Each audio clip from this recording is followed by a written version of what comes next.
മാധവം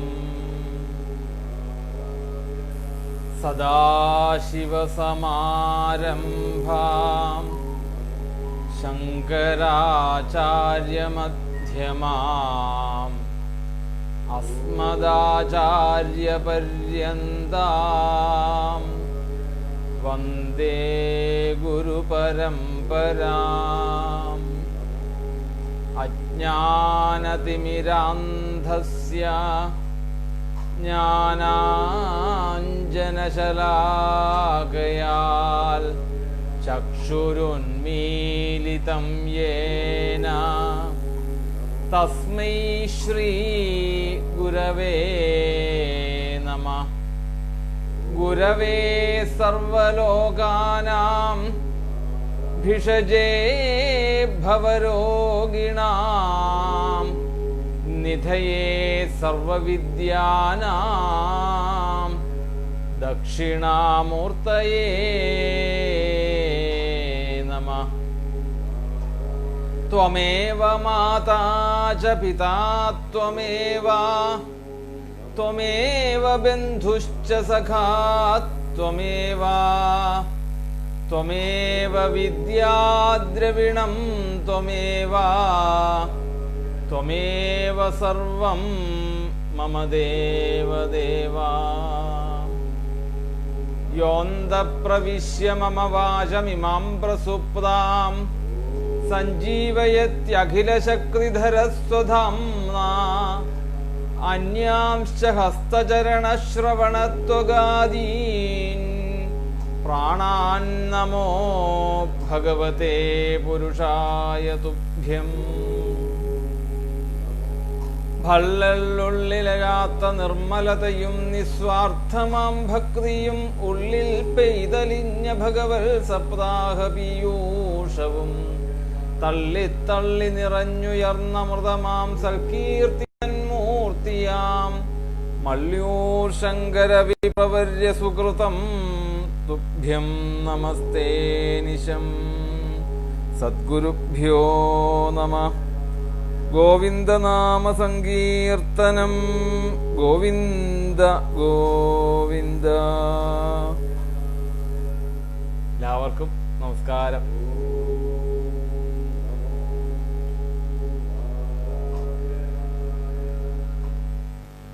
നമ്മുടെ അഷ്ടമിരോഹിണി ആയതുകൊണ്ടാണ് ഇന്നലെ ലൈവില് വരാഞ്ഞത്. കാരണം എല്ലായിടത്തും ആ സമയത്ത് ഭഗവാന്റെ ജയന്തി ആഘോഷങ്ങളൊക്കെ ആയതുകൊണ്ടാണ് ഇന്നലെ ലൈവില് വരാൻ പറ്റാത്തത്. നമുക്ക് പതിവ് പോലെ ഭാഗവതത്തെ തത്വവിചാരം ചെയ്യുമ്പോൾ ശ്രദ്ധിക്കേണ്ടതായിട്ടുള്ള കാര്യങ്ങൾ അല്ലേ, പല വിഷയങ്ങളിലും പെട്ട മനസ്സാണ് നമ്മളുടെ ഇപ്പം. അപ്പൊ ആ മനസ്സിനെ ഭാഗവതത്തിന് മുമ്പിലേക്ക് കൊണ്ടുവരണമെങ്കിൽ ഭക്തി വേണം. ഭക്തി എന്ന് പറഞ്ഞാൽ എന്താണ്? ശരിക്ക് തികഞ്ഞതായിട്ടുള്ള ശുദ്ധമായിട്ടുള്ള ഒരു മനസ്സ്. മറ്റു വിഷയങ്ങളൊന്നും മനസ്സിലുണ്ടാകരുത്. അത് തന്നെ മനസ്സിലുള്ള കാര്യങ്ങളൊക്കെ ഒന്ന് മാറ്റി നിർത്തുക. ഇപ്പോൾ തൽക്കാലമുള്ള ഭൗതികമായിട്ടുള്ള വ്യാവഹാരികമായിട്ടുള്ള ഇടപെടലുകളിലുള്ള ആ കാര്യങ്ങളൊക്കെ ഒന്ന് കുറച്ചു നേരത്തേക്ക് മാറ്റി വയ്ക്കുക. ശാന്തമായി സമാധാനപരമായിട്ട് ഭാഗവതത്തിന്റെ മുമ്പിലേക്ക് വരിക. പിന്നെ ഇന്ദ്രിയങ്ങൾ അല്ലേ, നമ്മളെ മനസ്സ് കലുഷിതമാകാൻ തന്നെ കാര്യം ഇന്ദ്രിയങ്ങളാണ്. ആ ഇന്ദ്രിയങ്ങളെയും കൂടെ എന്ത് ചെയ്യണം? ഭാഗവതത്തിന് മുമ്പിലേക്ക് കൊണ്ടുവന്നാൽ മതി. അപ്പോൾ ആ ഇന്ദ്രിയങ്ങളും ഭാഗവതത്തിന് മുമ്പിലേക്ക് എത്താൻ നമ്മൾ ശ്രമിക്കണം. നമ്മൾ ശ്രമിക്കുകയല്ല, നമ്മൾ വിചാരിച്ചാൽ നടക്കും അല്ലേ. നമ്മൾ പറഞ്ഞു എല്ലാത്തിൻ്റെയും ആധാരം മനസ്സാണെങ്കിൽ മനസ്സ് വിചാരിച്ചാൽ കാതിനെയും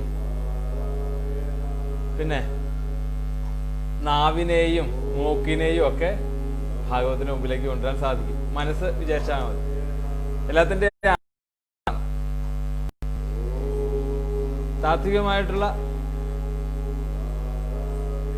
താത്വികമായിട്ടുള്ള പല കാര്യങ്ങളും ഭാഗവതത്തിലൂടെ വരുന്നത് എന്തെങ്കിലും നമുക്ക് ജീവിതത്തിൽ പകർത്താൻ സാധിക്കുമെങ്കിൽ സാധിക്കട്ടെ.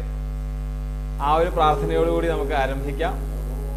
ഭാഗവത്തിലെ ആ ദിവ്യനാമം നമുക്ക് 3 ചൊല്ലി ആരംഭിക്കാം. സത്യം പരം ധീമഹി, സത്യം പരം ധീമഹി, സത്യം പരം ധീമഹി. ഗോവിന്ദനാമകീർത്തനം ഗോവിന്ദ ഗോവിന്ദ.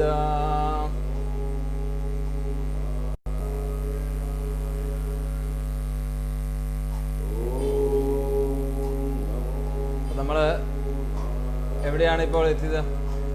13-ാമത്തെ അധ്യായത്തില്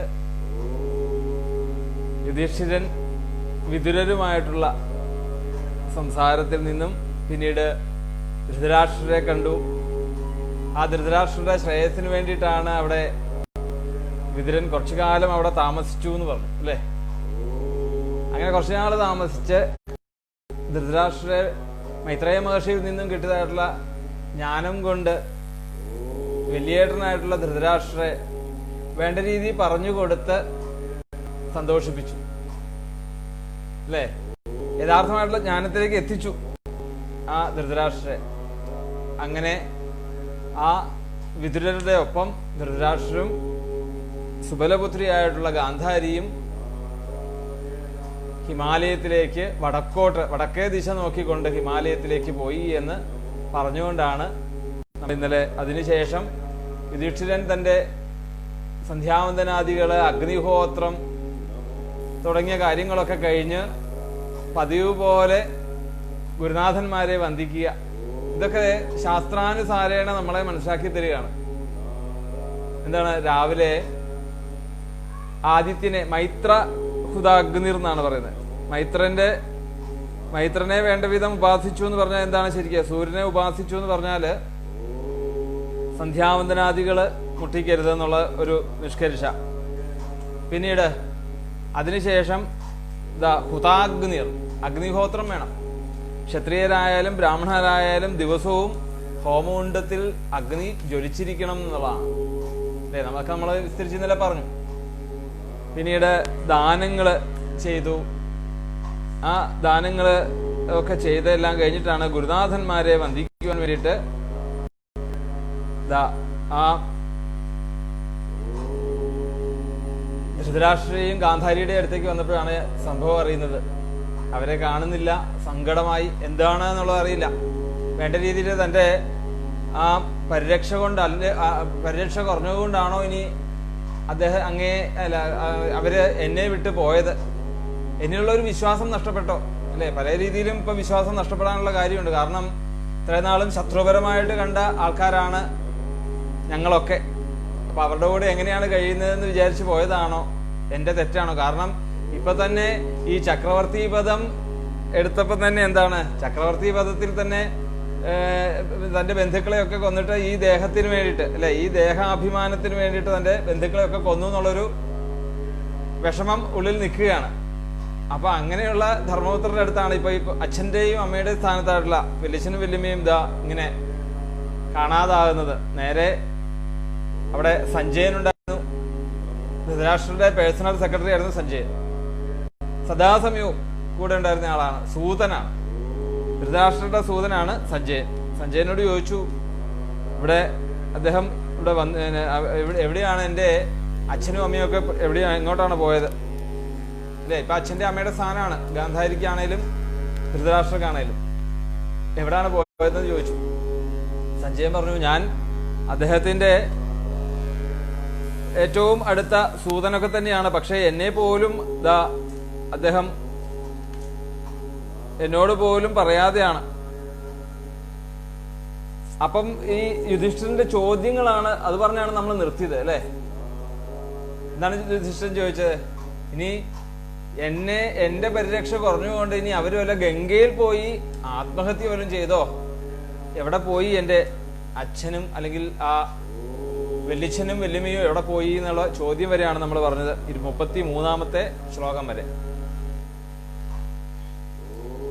ഇനി സൂതൻ പറയാണ്, ശൗനകാദികളോട് പറയാണ്, കൃപയാ സ്നേഹ വൈക്ലവ്യാൽ സൂതോ വിരഹകർഷിത ആത്മേശ്വരമചക്ഷാണോ നവൃത്യാഹാതിപീഡിത. അവിടെ പറയുന്നു സൂതനായിട്ടുള്ള സഞ്ജയന് കൃപയാ സ്നേഹവൈക്ലവ്യാത്, ആ തന്റെ യജമാനായിട്ടുള്ള ധൃതരാഷ്ട്രരോടുള്ള സ്നേഹം കൊണ്ടും കരുണ കൊണ്ടും, പറയാൻ എന്നുവെച്ചാല് എന്താണ്, വൈക്ലവ്യാത്, ആ പാരവേശ്യത്തില് വിരഹദുഃഖം തന്റെ ഉള്ളിൽ തിങ്ങി പൊട്ടി. അങ്ങനെ വന്നപ്പോഴത്തേക്കും ആ തിരിച്ചൊരു മറുപടി പറയാൻ പ്രത്യാഹ അതിപീഡിത, തന്റെ അവിടെ ഈ ചോദ്യത്തിൽ നിന്ന് തന്നെ അവിടെ ഉള്ളിൽ ആപ്പാടെ വിഷമമായി. അത്ര നേരവും വിഷമമില്ലായിരുന്നു. യുധിഷ്ഠിരൻ വന്ന് ചോദിച്ചപ്പോഴാണ് ഇവരെ അന്വേഷിച്ചതും അവരെ കണ്ടുമില്ല. അപ്പൊ തന്നെ ഉള്ളിൽ വിഷമം നിൽക്കുന്നു. പിന്നീട് ഈ ചോദ്യം കൂടി വന്നു കഴിഞ്ഞപ്പോഴത്തേക്കും തനിക്ക് പറയാൻ വാക്കുകളില്ലാണ്ടായിപ്പോയി. ഗദ്ഗതത്തോടുകൂടി ഒന്നും മിണ്ടാതെ ആ തന്റെ ഉള്ളിലുള്ള വിഷമത്തെ ഉള്ളിൽ അടക്കിക്കൊണ്ട് ഒന്നും മിണ്ടാതെ അവിടെ നിന്നു. എന്നിട്ടോ ഇമ്രജ്യാശ്രുണി പാണിഭ്യാം വിഷ്ടഭ്യാത്മാനമാത്മന അജാതശത്രും പ്രത്യൂജേ പ്രഭോ പാദാവനുസ്മരൻ. പിന്നീട് പെട്ടെന്ന് ആ കരഞ്ഞ കണ്ണീർ തുള്ളികളൊക്കെ താൻ തന്നെ സ്വയമായിട്ട് വിമൃജ്യാശ്രുണി മാണിഭ്യാം വിഷ്ടഭ്യാത്മാനമാത്മന, തന്നെ ആ കണ്ണീർ തടങ്ങളൊക്കെ തുടച്ചുകൊണ്ട് ആ ധൃതരാഷ്ട്ര പാദങ്ങളെ തന്നെ സ്മരിച്ചുകൊണ്ട് യുധിഷ്ഠിരനോട് പതുക്കെ തന്റെ ആ ധൈര്യത്തെ സംഭരിച്ചുകൊണ്ട് ഗദ്ഗതത്തോടുകൂടി പറഞ്ഞു എന്നാണ് പറയുന്നത്. ഇനി സഞ്ജയ ഉവാച നാഹം വേദ വ്യവസിതം പിത്രോർവഃ കുലനന്ദന ഗാന്ധാര്യാവാ മഹാബാഹോ മുഷിതോസ്മി മഹാത്മഭി. ഹേ മഹാബാഹോ, അവിടെ യുധിഷ്ഠിരനെ സംബോധന ചെയ്തിരിക്കുന്നതാണ് വീര്യവാനെ എന്നാണ്. അങ്ങ് കേമനായിട്ടുള്ള ആളായിട്ട് പോലും അങ്ങേക്ക് എന്റെ ആ യജമാനായിട്ടുള്ള അദ്ദേഹം പോയത് എവിടെയാണെന്ന് അങ്ങേക്ക് അറിയില്ലോ എന്നുള്ള രീതിയിലാണ്. മഹാബാഹോ നാഹം വേദവ്യവസിതം പിത്രോർവഃ കുലനന്ദന, കുലനന്ദനായിട്ടുള്ള അങ്ങ്. അവിടെയൊക്കെ സംബോധനയ്ക്ക് വരെ പ്രാധാന്യം ഉണ്ടെന്നർത്ഥം അല്ലേ. ഈ വംശത്തിലെ കുലനന്ദനാണ് അങ്ങ്. അന്ധനായിട്ടുള്ള ധൃതരാഷ്ട്ര എവിടെ പോയി അങ്ങേക്ക് അറിയാൻ വയ്യ എന്ന് പറഞ്ഞാൽ അത് തെറ്റ്. മഹാബാഹു, ഇത്ര വീര്യവാനായിട്ടുള്ള അങ്ങേക്ക് ആ അവര് പോയത് എവിടെയാന്നുള്ള അറിയാൻ വയ്യെങ്കിൽ നാഹം വേദ വ്യവസിതം, എനിക്കറിയില്ല. യുധിഷ്ഠിരനോട് പറഞ്ഞു ഞാൻ അവരെ കണ്ടില്ല.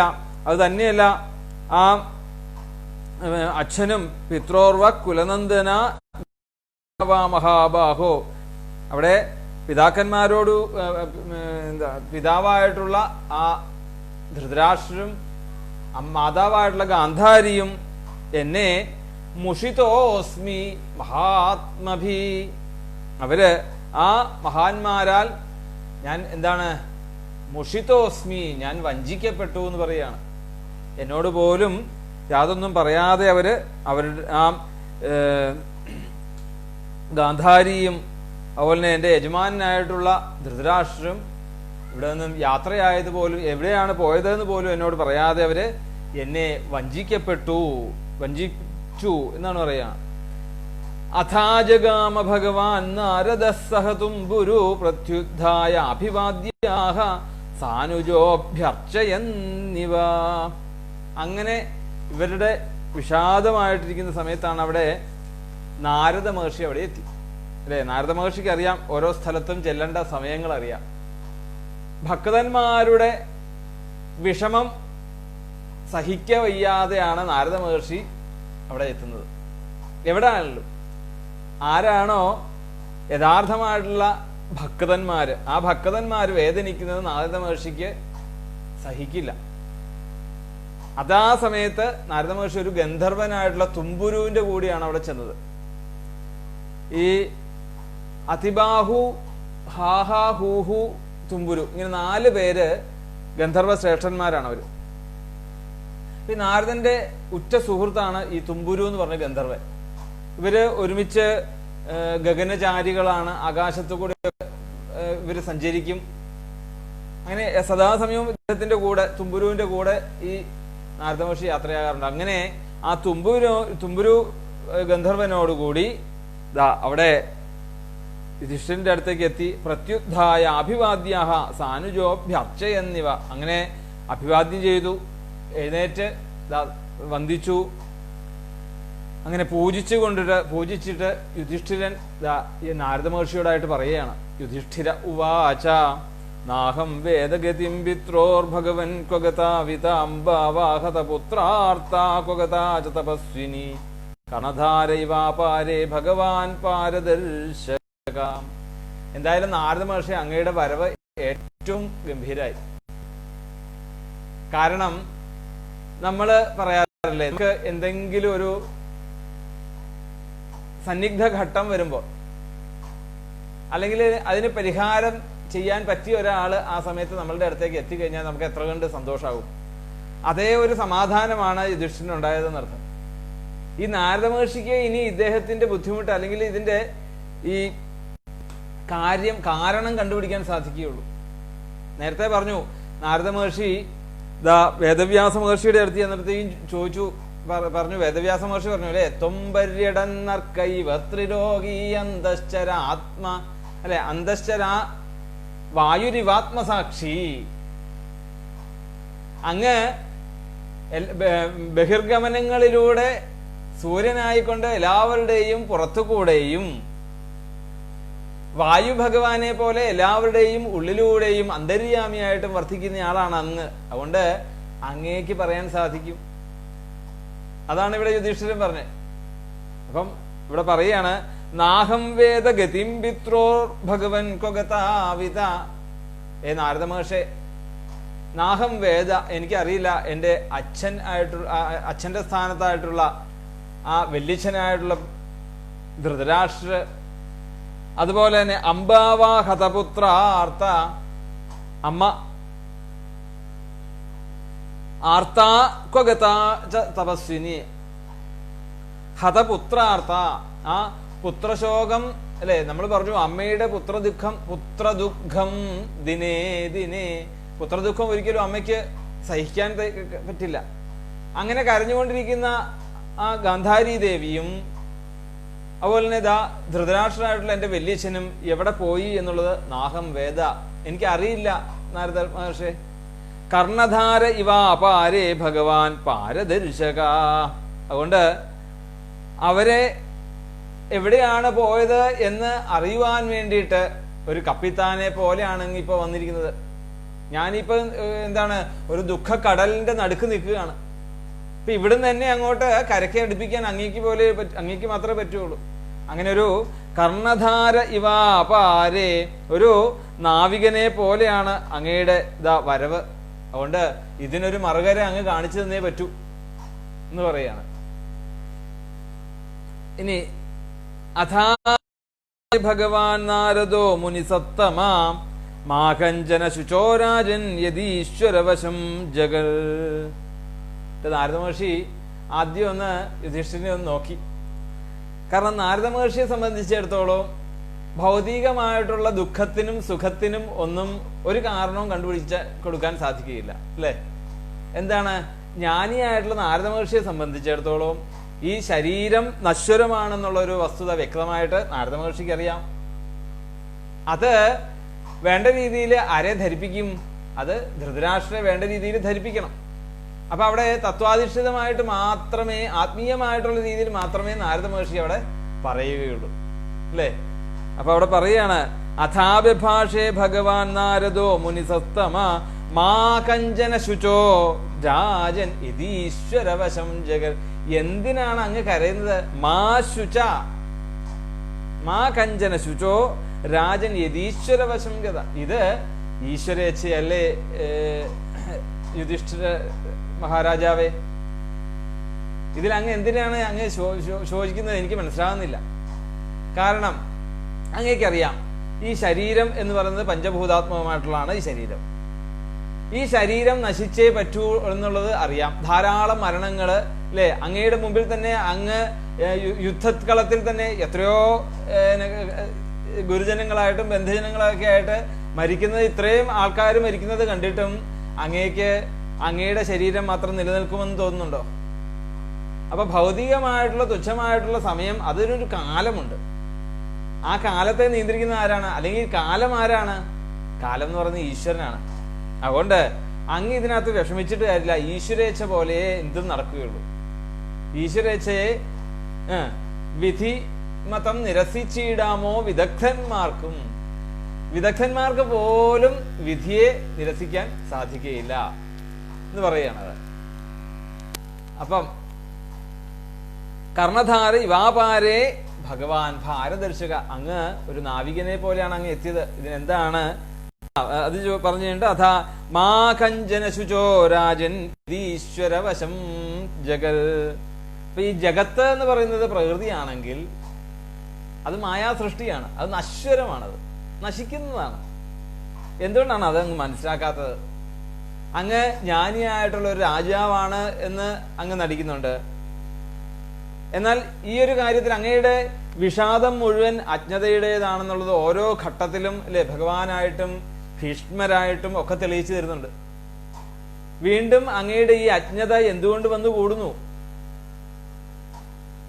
എന്നിട്ട് പറയുകയാണ്, ഇനി വേദാന്തമാണ് കുറച്ച് ആദ്യം തന്നെ പറഞ്ഞു കൊടുക്കുന്നത്. കാരണം ആദ്യം തന്നെ ഈ നാരദ മഹർഷിയെ സംബന്ധിച്ചിടത്തോളം ത്രികാലജ്ഞാനിയാണ് അല്ലെ. ഇപ്പൊ ത്രികാലജ്ഞാനിയായിട്ടുള്ള നാരദ മഹർഷിക്ക് എല്ലാം അറിയാം. ധൃതരാഷ്ട്രം എവിടെ പോയി എന്നുള്ളതും, ആരുടെ കൂടെയാണ് പോയി എന്നുള്ളതും, എവിടെയാണ് ചെന്നത്, ഏത് ആശ്രമത്തിലാണ് താമസിക്കുന്നത്, എല്ലാം അറിയാം. എങ്കിൽ പോലും പെട്ടെന്ന് അങ്ങോട്ട് യുധിഷ്ഠിരനോട് പറയാൻ സാധിക്കുകയില്ല.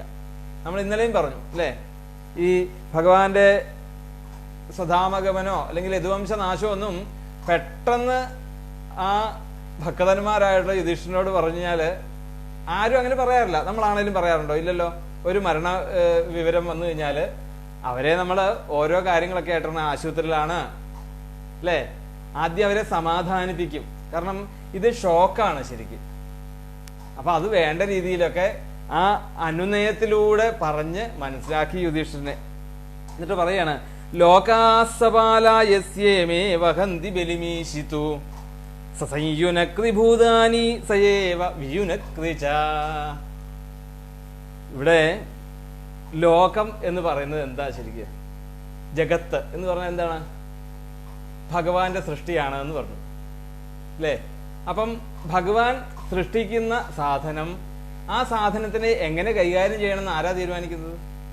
ഭഗവാൻ തന്നെയാണ് തീരുമാനിക്കുന്നത് ഇല്ലേ. ഇപ്പം നമ്മൾ കൊച്ചു കുട്ടികൾ അല്ലെങ്കിൽ ചിത്രം വരയ്ക്കാൻ താല്പര്യമുള്ള ആൾക്കാരുണ്ടാവും. ധാരാളം ആൾക്കാർ ഇങ്ങനെ അവരുടെ ആനന്ദത്തിന് വേണ്ടിയിട്ട് ഇങ്ങനെ ചിത്രം വരച്ചുകൊണ്ടിരിക്കും. ഒരു ബുക്ക് എടുക്കും, അതിൻ്റെ ഓരോ പേജിലുമായിട്ട് ധാരാളം ചിത്രങ്ങൾ വരയ്ക്കും. ചിലത് നല്ല ചിത്രങ്ങളുണ്ടാവാം, ചീത്ത ചിത്രങ്ങളുണ്ടാവാം. കുറച്ച് കഴിയുമ്പോഴത്തേക്കും എന്ത് ചെയ്യും? കുറച്ച് കഴിയുമ്പോഴത്തേക്കും ഈ ചിത്രങ്ങളൊക്കെ അവർ കുത്തി വരച്ച് കളയുന്നതാണ്. അതെന്താണ്? അത് അവരുടെ സ്വാതന്ത്ര്യമാണ് യുധിഷ്ഠിര. അപ്പൊ അതുപോലെയുള്ള ചിത്രങ്ങളാണ് നമ്മളൊക്കെ അല്ലേ. ഭഗവാന്റെ ഒരു കളിപ്പാട്ടമാണ് നമ്മളൊക്കെ അല്ലേ. കുട്ടികള് മണ്ണ് കൊണ്ട് വീടുണ്ടാക്കും.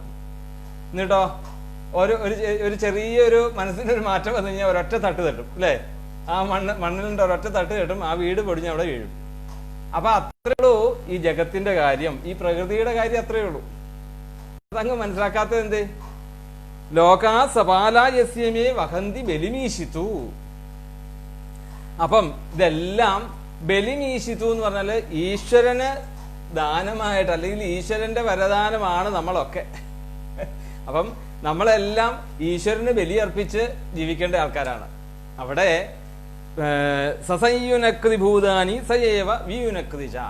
ഭഗവാൻ ചിലപ്പോൾ നമ്മളെ അടുപ്പിക്കും, ചിലപ്പോൾ എന്തായി, ചിലപ്പോൾ നമ്മളെ അവിടുന്ന് അകറ്റും അല്ല. അത് ഭഗവാന് ഇഷ്ടം.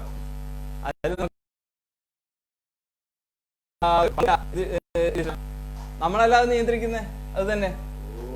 അപ്പം അവിടെ അടുപ്പിക്കാനും അതുപോലെ തന്നെ അകറ്റാനും ഒക്കെ ഭഗവാനാണ് അത് നിശ്ചയിക്കുന്നത് എന്ന് പറയാണ്. ഇനി യഥാ ഗാവോ നസി പ്രോദാസ്തന്ധ്യാം ബദ്ധാസ്വദാമഭി വാക്തന്ധ്യാം നാമഭിർബദ്ധോ വഹന്തി ബലിമീശിതോ. എന്നിട്ട് പറയാണ് ഇപ്പൊ നമ്മളുടെ അവസ്ഥ എന്താണ് ശരിക്ക്? നമ്മളും അതുപോലെയൊക്കെ തന്നെയാണ്. ഈ യുധിഷ്ഠിരനോട് പറഞ്ഞതുപോലെ തന്നെ നമ്മളോടും പറയുകയാണ് ഇവിടെ, യഥാവോ നസിപ്രോത, നമ്മള് കാളകളെ പോലെയാണെന്നർത്ഥം. അറവുശാലയിലെ കാളകളെ എങ്ങനെയാണോ ആ അറവുകാരൻ വടിവെച്ച് അടിച്ചടിച്ചടിച്ച് അറവുശാലയിലേക്ക് കൊണ്ടുപോകുന്നത്, ഇപ്പൊ കൊണ്ടുപോകുന്നതിന് ഒരു 3-4 കാളകളെ കൊണ്ടുപോകും. ഒരു കാള അങ്ങോട്ട് മാറ്റി നിർത്തും, അതിനെ അങ്ങ് വെട്ടും. അപ്പൊ മറ്റേ കാള ഒരു വികാരവും തോന്നുന്നില്ല, നമ്മളെ പോലെ അവന് മൃഗമാണെന്ന് പറയാം. പക്ഷേ മനുഷ്യനെ സംബന്ധിച്ചിടത്തോളം അങ്ങനെയല്ല.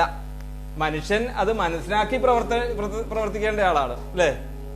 മനുഷ്യൻ അത് ചെയ്യുന്നില്ലെങ്കിലോ അപ്പൊ മൃഗമാണ്. മൃഗത്തിൽ നിന്നും യാതൊരു വ്യത്യാസവും ഇല്ല. മൃഗത്തിൽ നിന്നൊരു വ്യത്യാസം എന്നുള്ള വിവേകമാണ്. അത് മനുഷ്യൻ വേണ്ട വിധത്തിൽ ഉപയോഗിച്ചില്ല എങ്കിൽ തീർച്ചയായിട്ടും മൃഗങ്ങൾക്ക് തുല്യം തന്നെയാണ് എന്നർത്ഥം. എന്നാ പിന്നെ എന്തിനാണ് ഈ മനുഷ്യൻ എന്നാ പിന്നെ എന്തുകൊണ്ട് ഭഗവാൻ അത് തോന്നിപ്പിക്കുന്നില്ല എന്ന് ചോദിച്ചാല്, അതിനാണ് വിവേകം നമുക്ക് തന്നിരിക്കുന്നതും. ആ നന്മയെ നമ്മൾ മനസ്സിലാക്കിക്കൊണ്ട് എന്ത് ചെയ്യണം? ഈ നന്മ മനസ്സിലാക്കുക എന്നുള്ളതാണ് മനുഷ്യജന്മത്തിന്റെ ഒരു പ്രാധാന്യം. ഈ മനുഷ്യജന്മം കിട്ടുന്നതിന് കോടാനുകോടി ജന്മങ്ങൾക്ക് ശേഷമാണ്. ഇത് ഭഗവത് സാക്ഷാത്കാരത്തിൽ അടുത്തേക്ക് എത്തുന്ന ഒരു സമ്പ്രദായമാണ് മനുഷ്യജന്മം.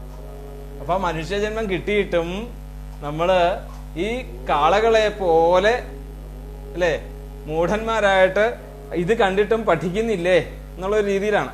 അപ്പം അതുപോലെ തന്നെ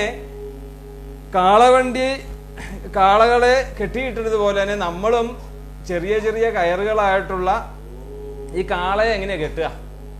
ആദ്യം ഒരു മൂക്കയറിടും, അല്ലേ? ആ മൂക്കയറയിലേക്ക് വലിയ കയറ് കോർത്തിടും. എന്നിട്ടാണ് കാളകളെ നടത്തുന്നത്. അതിനെ നിയന്ത്രിക്കുന്നത് അങ്ങനെയാണ്. അതുപോലെ തന്നെയാണ് നമ്മളുടെ കാര്യം. ഇതുപോലെ തന്നെയാണ്. ചെറിയ ചെറിയ കയറുകൾ സമാഹരിച്ചുകൊണ്ട്, എന്താണ് ചെറിയ ചെറിയ കയറുകൾ എന്ന് പറഞ്ഞാൽ നമ്മുടെ ധർമ്മങ്ങൾ, വർണ്ണാശ്രമ ധർമ്മങ്ങളാകുന്ന ചെറിയ കയറുകള്, വലിയ കയറാകുന്ന വേദമാണ് നമ്മളുടെ അടിസ്ഥാന ഗ്രന്ഥം എന്ന് പറഞ്ഞു, അല്ലെ? വിധി നിഷേധമാകുന്ന വേദം. അപ്പൊ ഈ വേദമാകുന്ന വലിയ കയറില് ഈ വർണ്ണാശ്രമ ധർമ്മങ്ങളാകുന്ന ആ ചെറിയ കയറുകളെ കൊണ്ട് കൂട്ടിക്കെട്ടി നമ്മളെ കെട്ടിക്കൊണ്ട് ഈ വേദം അല്ലെങ്കിൽ ഈശ്വരൻ ആണ് നമ്മളുടെ ഉടമസ്ഥൻ, നമ്മളെ കൊണ്ട് നടക്കുന്ന ഉടമസ്ഥൻ. അപ്പൊ ആ ഈശ്വരൻ കാളകളെ എങ്ങനെയാണോ ഒരു അറവുശാല അല്ലെങ്കിൽ ആ മെരുക്കുന്നത്, അതേ സ്ഥാനമാണ് നമുക്കും ഈ ജഗത്തിലുള്ളത്.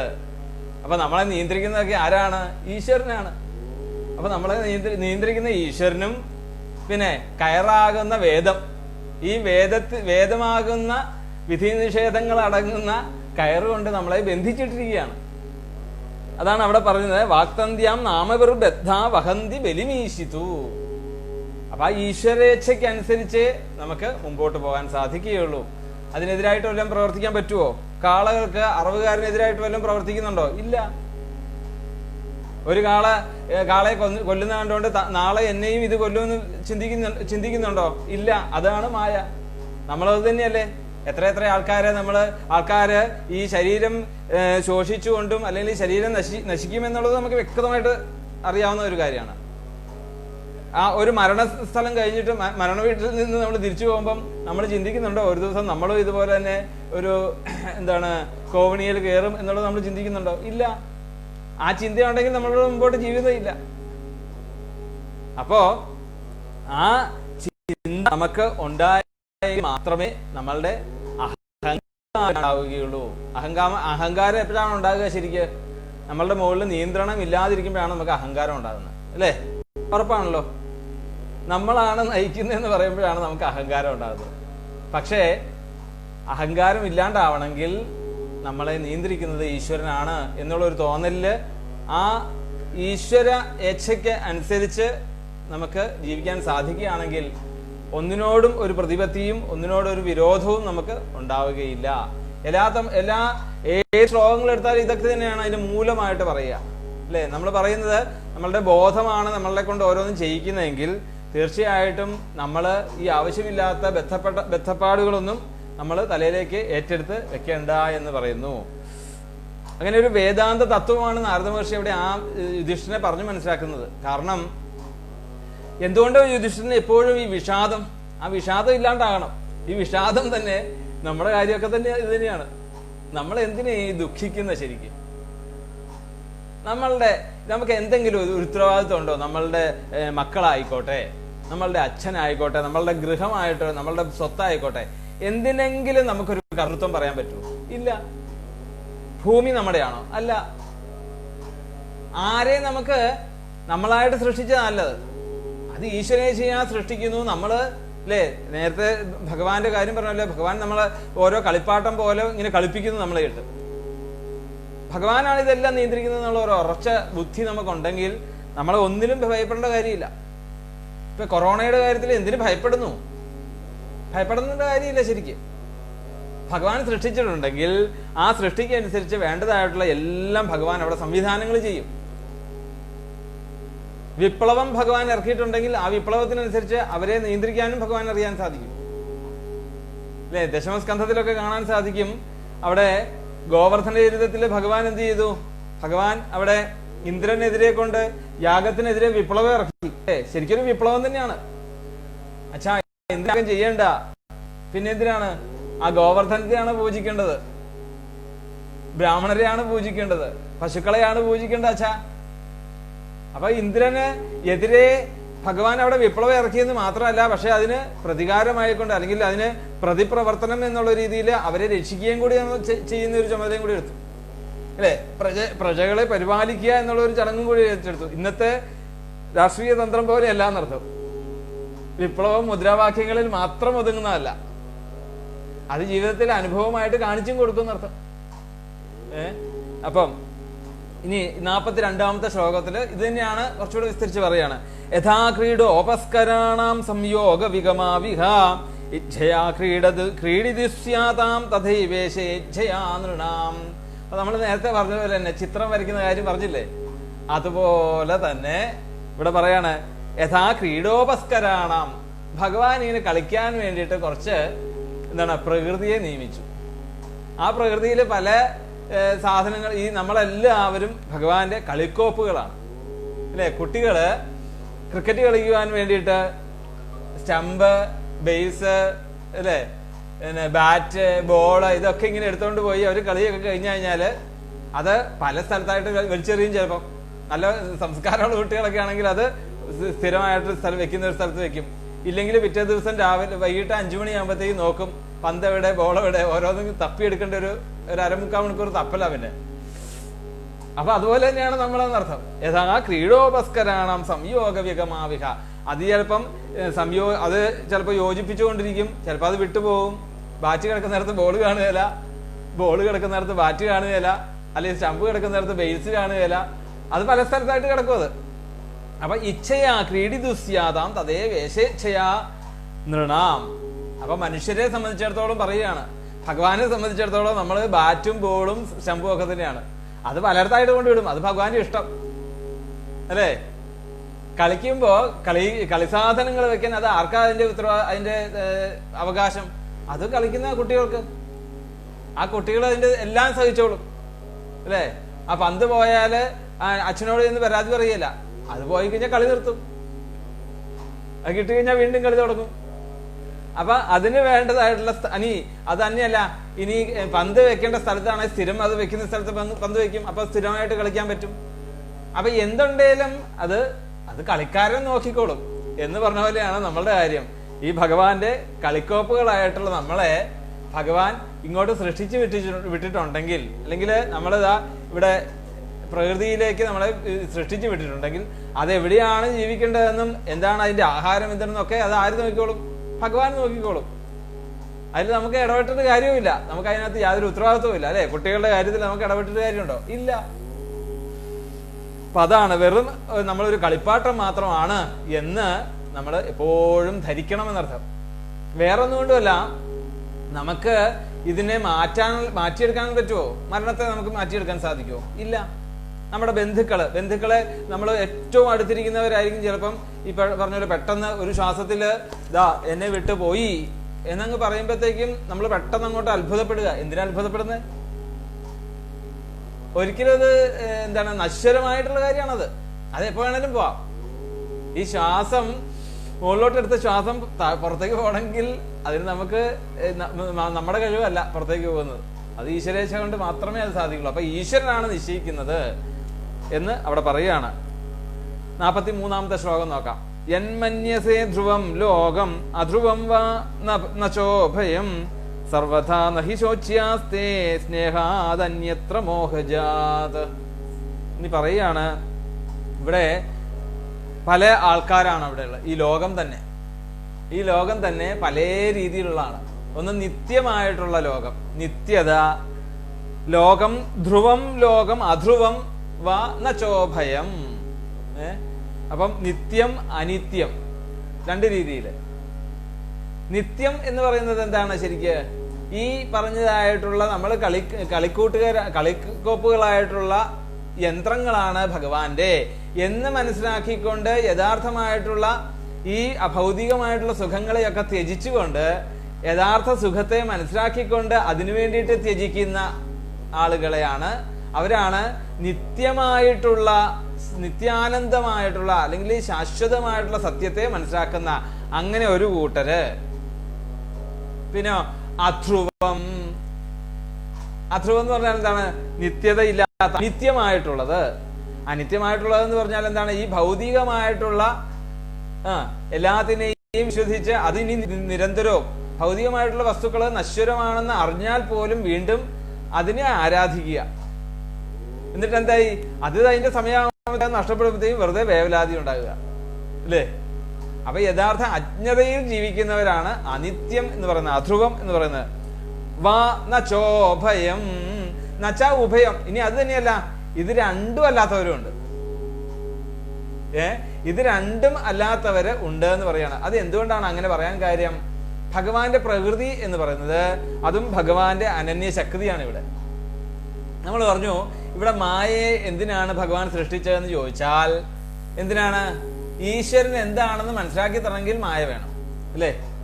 ചെറുത് നമുക്കുണ്ടെങ്കിലേ വലുത് നമുക്ക് മനസ്സിലാക്കാൻ പറ്റുള്ളൂ. ഇല്ലെങ്കിൽ വലുത് മാത്രമേ ഉള്ളെങ്കിലോ?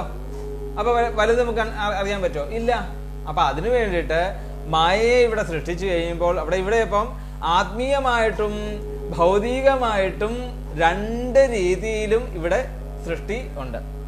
ഭഗവാന്റെ മായ, ഭഗവാന്റെ തന്നെ അനന്യമായിട്ടുള്ള ശക്തിയായിട്ടുള്ള മായ, ആ ഭൗതികമായിട്ടുള്ള വസ്തുക്കളും പിന്നെ ആത്മീയമായിട്ടുള്ള വസ്തുക്കളും, ഇപ്പൊ ഈ രണ്ടിനെയും ഒരേപോലെ അനുഭവിക്കുന്ന ആൾക്കാരാണ് നരന്മാര്, മനുഷ്യര്.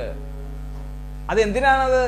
കാരണം രാമായണം നമ്മൾ കേട്ട് കഴിഞ്ഞാല് രാവണനെയും കാണും, രാമനെയും കാണും, അല്ലേ? അപ്പൊ അതിൽ നിന്ന് എന്താണ് നമുക്ക് എടുക്കേണ്ടത്? എന്താണ്? രാവണനെ പോലെ ആവാതെ രാമനെ പോലെ ആവാൻ നോക്കണം. അവിടെ രാമനെ മാത്രമേ കാണിക്കുന്നുള്ളെങ്കിലോ? അപ്പൊ അതിനു വേണ്ടിയിട്ടാണ് നല്ലതും ചീത്തയും ഉണ്ടാവും, അത് രണ്ടും ഭഗവാനാണ്. നമ്മൾ പറയാറുണ്ട് സത് അസത്ത്, സത്തും അസത്തും ഭഗവാനാണ്, ഗുണവും ദോഷവും ഭഗവാനാണ്. ഒന്നിനെയും തള്ളിക്കളയാനില്ല എന്നർത്ഥം.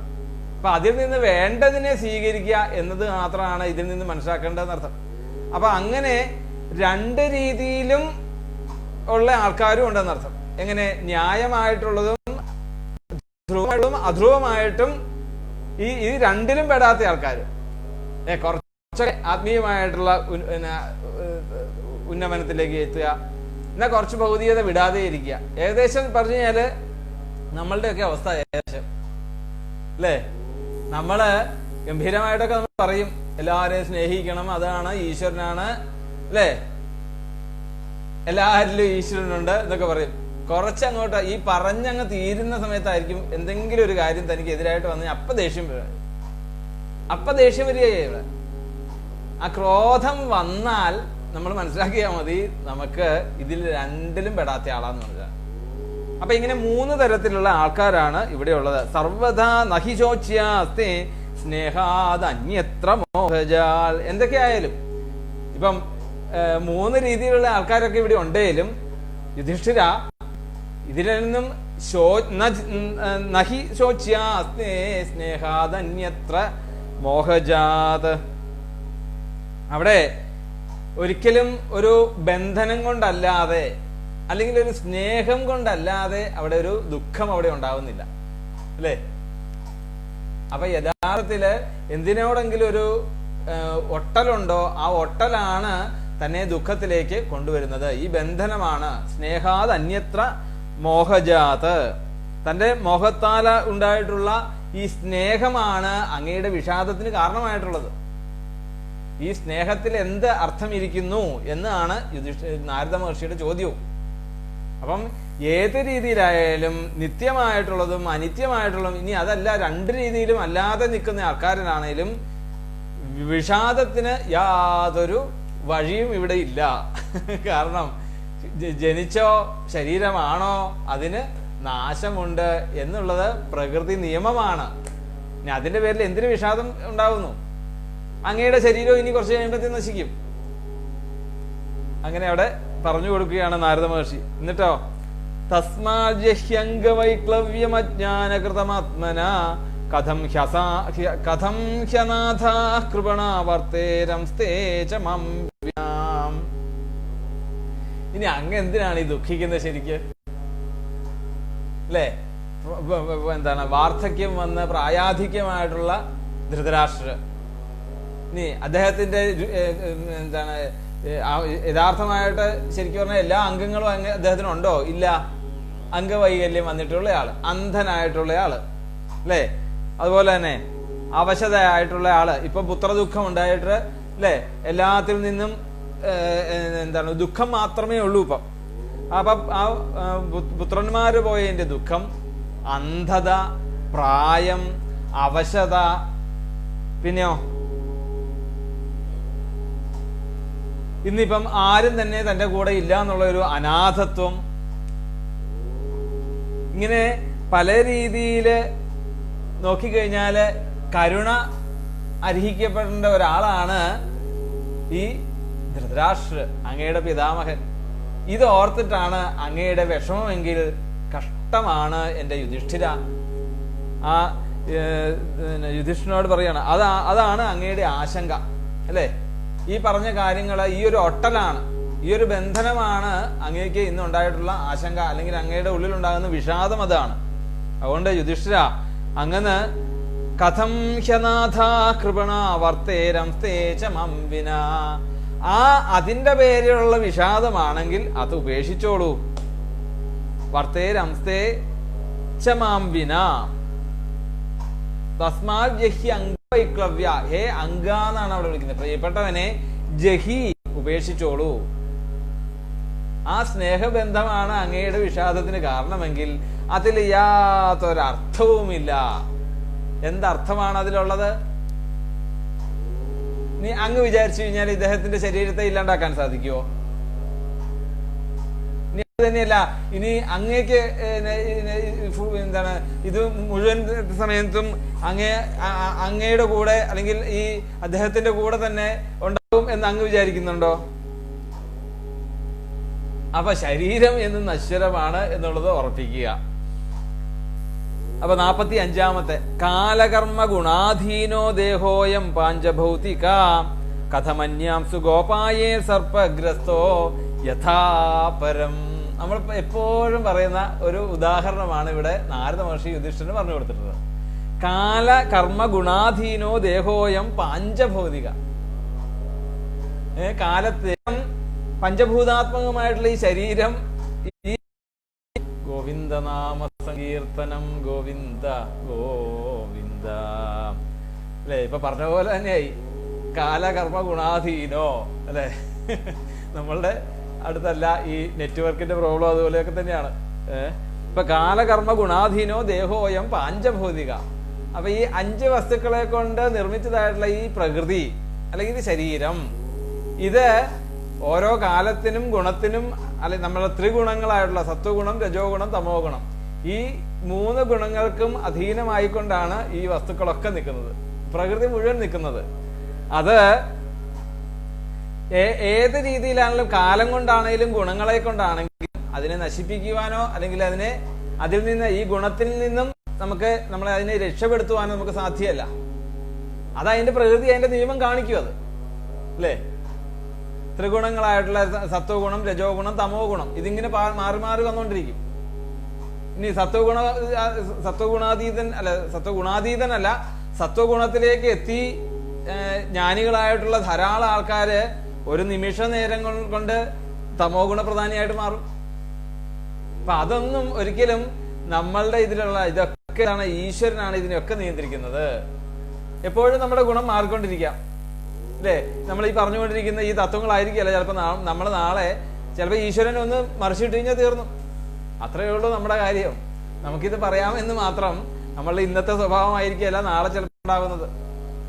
അപ്പം അതുകൊണ്ട് ഇന്നിപ്പം അങ്ങ് പറയുന്നുണ്ടായിരിക്കും അങ്ങയുടെ വല്യച്ഛനും അല്ലെങ്കിൽ അങ്ങയുടെ വല്യമ്മ, ആ വല്യച്ഛനെയും വല്യമ്മയൊക്കെ ഞാനല്ലേ നോക്കേണ്ടത്, ഞാനല്ലേ രാജാവ്, ഇതല്ലേ അങ്ങയുടെ ചിന്ത എന്നാ പറയാം. എങ്ങനെയാണ് അങ്ങ് ഈ വല്യച്ഛനെയും വല്യമ്മയൊക്കെ അങ്ങ് നോക്കുന്നതെന്നുള്ളത് പറയാം. കഥമന്യാം സ്തുഗോപായേ സർപ്പഗ്രസ്തോ യഥാപരം. അങ്ങ് ഈ കാലമാകുന്ന സർപ്പത്തിന്റെ വായിലിരിക്കുന്നതായിട്ടുള്ള തവള, ഈ തവള പറയാണ് മറ്റൊരു തവളയോട് പറയാണ് നിന്നെ ഞാൻ രക്ഷിച്ചോളാന്ന്, നിന്റെ രക്ഷകൻ ഞാനാണെന്ന് ആ തവള പറയുന്നത് പോലെ ഉള്ളൂ എന്നർത്ഥം. അങ്ങയുടെ ഈ ഒരു വൈകാരികമായിട്ടുള്ള ബന്ധം അല്ലേ, വൈകാരികമായിട്ടുള്ള അങ്ങയുടെ ഈ സ്നേഹബന്ധം അല്ലെങ്കിൽ ഈ കർത്തൃത്വ ബോധം എന്ന് പറയുന്നത് ഈ തവള പാമ്പൊന്ന് വായ അടച്ചാൽ ഇതിന്റെ കാര്യം കഴിയും. അപ്പൊ കാലമാകുന്ന കാളസർപ്പത്തിന്റെ ഇരയായിട്ട് വായിലിരിക്കുന്ന തവള പറയാണ് അതിൽ നിന്നും കുറച്ചുകൂടെ രക്ഷപ്പെട്ടാണ് മറ്റേ പുറത്ത് നിൽക്കുന്ന തവള. അത് ചിന്തിക്കുന്നില്ല. അപ്പോഴും നിന്റെ രക്ഷകൻ ഞാനാണെന്ന് പറഞ്ഞുകൊണ്ടിരിക്കുകയാണ് അവിടെ. അപ്പം നമ്മളുടെ കയ്യിലല്ല ഇതൊന്നും, ഇതൊക്കെ ഈശ്വരേച്ഛയാണ്, അതിനെ മറികടക്കാനൊന്നും ആർക്കും സാധിക്കുകയില്ല എന്ന് യുധിഷ്ഠിരനെ അവിടെ പറഞ്ഞു മനസ്സിലാക്കുന്നു. എന്തിനു വേണ്ടിയിട്ടാണ് ഇത്രയൊക്കെ വിസ്തരിച്ച് പറഞ്ഞത്? കാരണം പെട്ടെന്ന് അങ്ങോട്ട് അവരിതാ സന്യാസത്തിനായിട്ട് പോയി ഭഗവാനിലേക്ക് ലയിക്കുവാൻ വേണ്ടിയിട്ട് ദേഹം പിടിയാൻ വേണ്ടി പോയി എന്ന് പറഞ്ഞാൽ പെട്ടെന്ന് അങ്ങോട്ട് ഷോക്കാവും അല്ലേ? അപ്പൊ ഈ രീതിയിലൊക്കെ പറഞ്ഞു മനസ്സിലാക്കിയ വേദാന്ത തത്വങ്ങളും കൂടെ യുധിഷ്ഠിരനെ പറഞ്ഞു മനസ്സിലാക്കുക എന്നുള്ളതായി. എന്നിട്ട് പറഞ്ഞു അഹസ്താനി സഹസ്താനാം അപദാനി ചതുഷ്പദാം ഫൽഗുനി തത്ര മഹതാം ജീവോ ജീവസ്യ ജീവനം. ഇവിടെ പ്രകൃതിക്ക് ചില തത്വങ്ങളൊക്കെ ഉണ്ട്. നേരത്തെ നമ്മൾ പറഞ്ഞു ഭഗവാൻ നമ്മളെ ഒരു കളിക്കോപ്പുകളായിട്ടാണ് അല്ലെ, ഒരു കളിക്ക് വേണ്ടിയിട്ട് നിർമ്മിച്ച ഉപകരണങ്ങളാണെങ്കിൽ ഇതിനെയൊക്കെ നശിപ്പിക്കാനും ഇതിനെയൊക്കെ നിലനിർത്താനും ആർക്കറിയാം? ഭഗവാൻ അറിയാം. അപ്പൊ അതിനുവേണ്ടി ചില നിയമങ്ങളൊക്കെ പ്രകൃതിയിലുണ്ട്. അഹസ്താനി സഹസ്താനാം എന്ന് പറഞ്ഞാലോ, കൈയില്ലാത്തവർക്ക് കൈയുള്ളവര് കൈയില്ലാത്തവർക്ക് കൈയുള്ളവര് ആണ് ദോഷമായിട്ട് നിൽക്കുന്നത് അല്ലെ? ഓരോരുത്തരുടെയും ഈ തൻ്റെ കയ്യിലും ദൗർബല്യമുള്ളവരെ നിലനിർത്തുന്നത് ഈ ദൗർബല്യമില്ലാത്തവർ. അപ്പം കൈയുള്ളവൻ കൈയില്ലാത്തവനെ നിലനിർത്തുന്നു. അങ്ങനെയാണ് ഓരോ കാര്യവും. അതുപോലെ അപദാനി ചതുഷ്പദ, കാലില്ലാത്തവര് നാൽക്കാലികള് ഭക്ഷിക്കുന്നു എന്ന് പറഞ്ഞാല് അതിനെയൊക്കെ അവരുടെ ചൊൽപ്പടിക്ക് നിർത്തുന്നു എന്നർത്ഥം. ആ ദുർബലത, ആ ദൗർബല്യത്തെയാണ് അവിടെ പറയുന്നത്. ഫൽഗുനീതത്ര മഹതാം ജീവോ ജീവസ്യ ജീവനം. അതുകൊണ്ട് ഈ പ്രകൃതിയിൽ ധാരാളം മൃഗങ്ങൾ ഉണ്ടാകുന്നോ അല്ലെങ്കിൽ സമുദ്രത്തിൽ ധാരാളം മത്സ്യമുള്ളതുകൊണ്ടാണ് ഞങ്ങൾ അതിനെ ഭക്ഷിക്കുന്നതെന്നൊന്നും പറയുന്നതിൽ യാതൊരർത്ഥവും ഇല്ല. ശരിക്കും മത്സ്യത്തിനെ ഒന്നും കഴിക്കാൻ വേണ്ടിയിട്ട് ഭഗവാൻ പറയുന്നില്ല. ഭഗവാൻ അവിടെ പറയുന്നില്ല. ഭഗവാൻ സൃഷ്ടിക്കുന്ന എന്തിനേയും അതിനനുസരിച്ചുള്ള രീതിയിൽ അവിടെ തന്നെ തന്നിൽ എളിയത് തനിക്കിര എന്നുള്ള രീതിയിൽ, തന്നിൽ എളിയത് തനിക്കിര. അതുപോലെയാണ് ഈ മത്സ്യങ്ങളുടെയൊക്കെ കഥ. മത്സ്യങ്ങളെ ഒന്നും നമ്മൾ കഴിക്കേണ്ട കാര്യമൊന്നുമില്ല. അത് തിമിംഗലങ്ങള്, ധാരാളം വലിയ വലിയ മത്സ്യങ്ങളുണ്ട് ആ സമുദ്രത്തില്. അവരതിനെ കഴിച്ചോളും, അതാണ് അവരുടെ വിധി. പക്ഷേ നമ്മൾ ആ മത്സ്യത്തിനെ പോലെയാണോ? നമ്മൾ ആ മൃഗങ്ങളെ പോലെയാണോ? അല്ല. നമ്മളെ എന്തിനാണ് മനുഷ്യനായിട്ട് വീണ്ടും ഉയർത്തി കെട്ടിയത്? എന്തിനു വേണ്ടിയിട്ടാണ്? ആ വിവേകത്തിന് വേണ്ടിയിട്ടാണ്.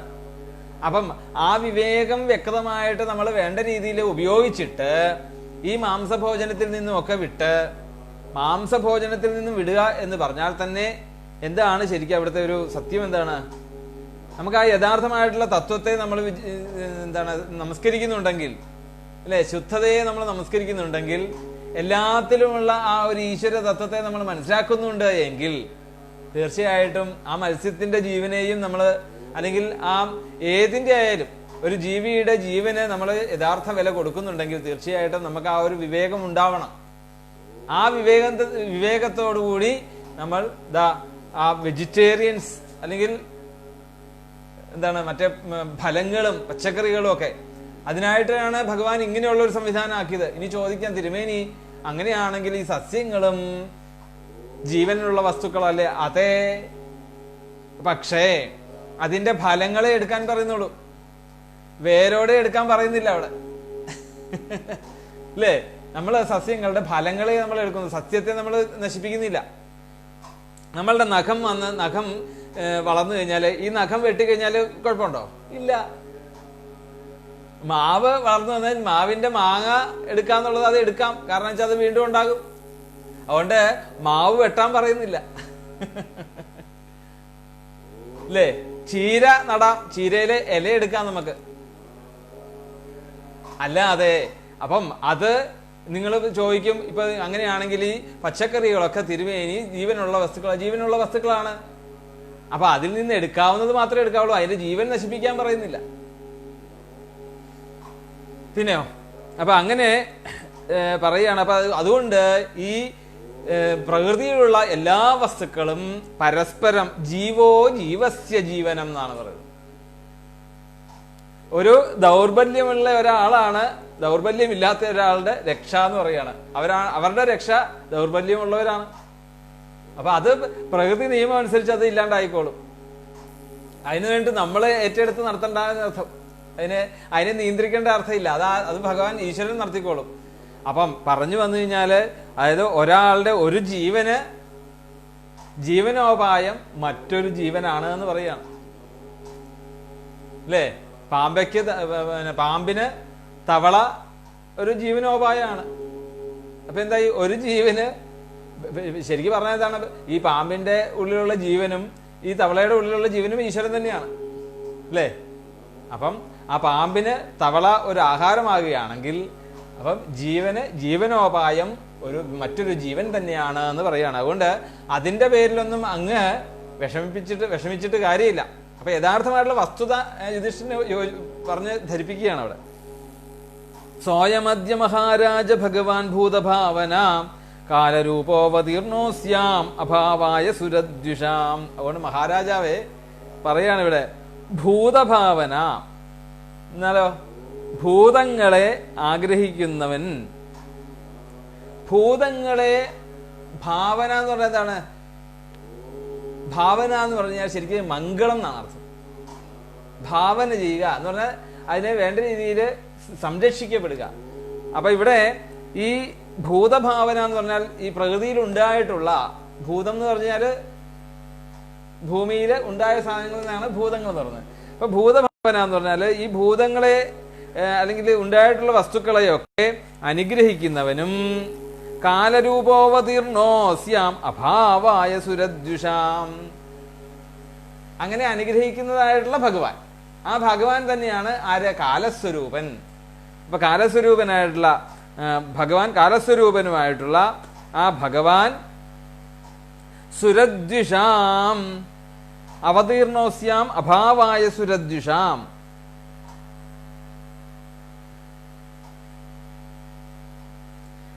ആ ഭഗവാന്റെ അവതാരത്തിന്റെ ഉദ്ദേശം ഇവിടെ നടത്തി കഴിഞ്ഞു എന്ന് പറയാണ്.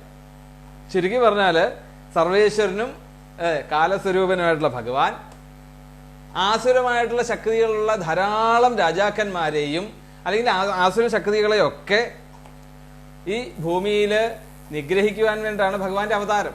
അങ്ങിങ്ങനെ കിടന്ന് വിഷമിക്കേണ്ട കാര്യമൊന്നുമില്ല. സൃഷ്ടിച്ചതിനെ എങ്ങനെ നിലനിർത്തണം എന്നുള്ളത് ഭഗവാൻ അറിയാം. അല്ലേ? അതുകൊണ്ട് ഇനി അങ്ങയുടെ വലിയേട്ടനായിട്ടുള്ള ധൃതരാഷ്ട്രയോ ഗാന്ധാരിയോ അവർക്ക് കണ്ണു കാണാൻ മേലെന്ന് പറഞ്ഞ് അങ്ങ് വ്യസനിക്കുന്നത് എന്തർത്ഥമായിരിക്കുന്നത്? അപ്പൊ ഭഗവാൻ ഇവിടെ ആ സൃഷ്ടിച്ച കാര്യങ്ങളെയൊക്കെ, അല്ലെങ്കിൽ ഭഗവാന്റെ അവതാരം, ശ്രീകൃഷ്ണ അവതാരം തന്നെ ശിഷ്ടരക്ഷണവും ദുഷ്ടനിഗ്രഹവുമാണ്.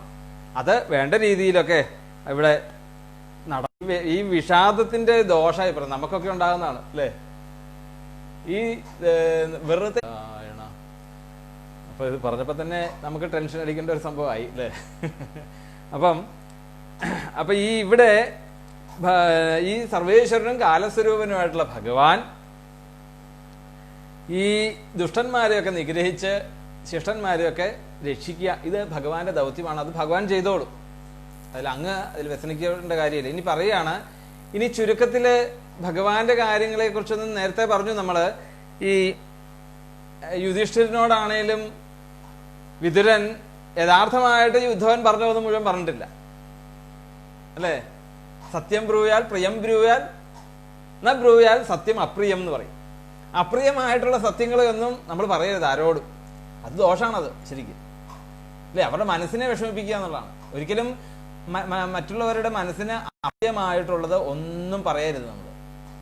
അതാണ് യഥാർത്ഥത്തിലുള്ള നിയമം, അതാണത് ശരിക്കും.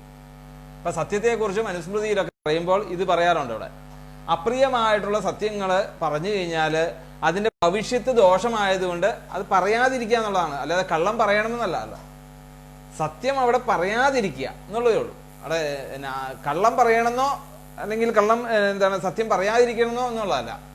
അവിടെ പറയേണ്ട കാര്യമില്ല. അത് ദോഷഫലങ്ങളിലേക്ക് വരുമെങ്കിൽ അവർ പറയേണ്ട കാര്യമില്ല എന്ന് പറഞ്ഞതുപോലെ ഇവിടെ ആ ഭഗവാന്റെ ഇപ്പൊ ശരിക്ക് നാരദ മഹർഷി എങ്ങനെയാണ് വിടുന്നത്? നാരദ മഹർഷി എല്ലാം കണ്ടിട്ടാണ് വരുന്നത്. നാരദ മഹർഷിയുടെയും തുമ്പുരു ഗന്ധർവനും കൂടി ഇവിടെ വന്നിരിക്കുന്നത് തന്നെ ആ യദുവംശ നാശം മനസ്സിലാക്കി. ഭഗവാൻ ഇവിടെ നിന്ന് വിട്ടുപോയ കഥ അറിഞ്ഞു. ഇതെല്ലാം മനസ്സിലാക്കിക്കൊണ്ട് ധൃതരാഷ്ട്രത അവിടെ തപസ്സിനായിട്ട് പോയിട്ടുള്ള വസ്തു, ഇതെല്ലാ കാര്യങ്ങളും ആർക്കറിയാം? നാരദ മഹർഷിക്ക് അറിയാം. അപ്പൊ യുധിഷ്ഠിരൻ നേരത്തെ ഉദ്ധവനിൽ നിന്ന് കേട്ടതായിട്ടുള്ള യദുവംശ നാശത്തെക്കുറിച്ചും യദുവംശനാശത്തെക്കുറിച്ച് ഉദ്ധവൻ പറഞ്ഞിട്ടില്ല ഇല്ലെങ്കിലും അത് ഇൻഡയറക്റ്റ് ആയിട്ട് സൂചിപ്പിച്ചു അവിടെ.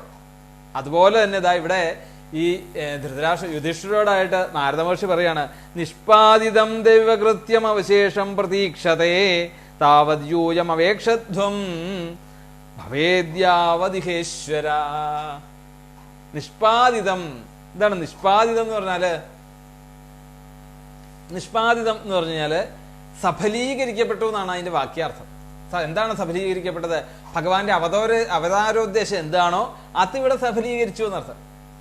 അപ്പം ഭഗവാൻ ഇവിടെ കൃഷ്ണനായിട്ട് അവതരിച്ചത് എന്തിനാണോ ആ അവതാരത്തിന്റെ ഉദ്ദേശം മുഴുവൻ ഇവിടെ സഫലീകരിച്ചു കഴിഞ്ഞു. നിഷ്പാദിതം ദൈവകൃത്യം, ദേവന്മാരുടെ ആഗ്രഹങ്ങളെ വേണ്ട രീതിയിൽ ഭഗവാൻ സഫലീകരിച്ചു. അവശേഷം പ്രതീക്ഷതേ താവത് യൂയം അവേക്ഷധ്വം ഭവാദ്യേവാദിഹേശ്വര എന്നിട്ട് പറയാണ്. അതുകൊണ്ട് അതിനുശേഷം ഭഗവാൻ ഇവിടെ നിന്നും അന്തർധാനം ചെയ്തു എന്നുള്ളതാണ് അവിടെ പറയേണ്ടതെങ്കിൽ പോലും അതിനുശേഷം എത്ര കാലം വരെ ഭഗവാൻ അവതാര രൂപത്തിൽ ഇവിടെ വർത്തിക്കുമോ അത്രയും നാള് ഭഗവാൻ എല്ലാവരെയും വേണ്ട രീതിയിൽ അനുഗ്രഹിച്ചിട്ടുണ്ട് എന്ന് അവിടെ പറഞ്ഞു നിർത്തിയാൽ ഭഗവാന്റെ വിയോഗത്തെക്കുറിച്ച് നമ്മൾ മനസ്സിലാക്കിയെടുത്തോളം എന്നാണ്.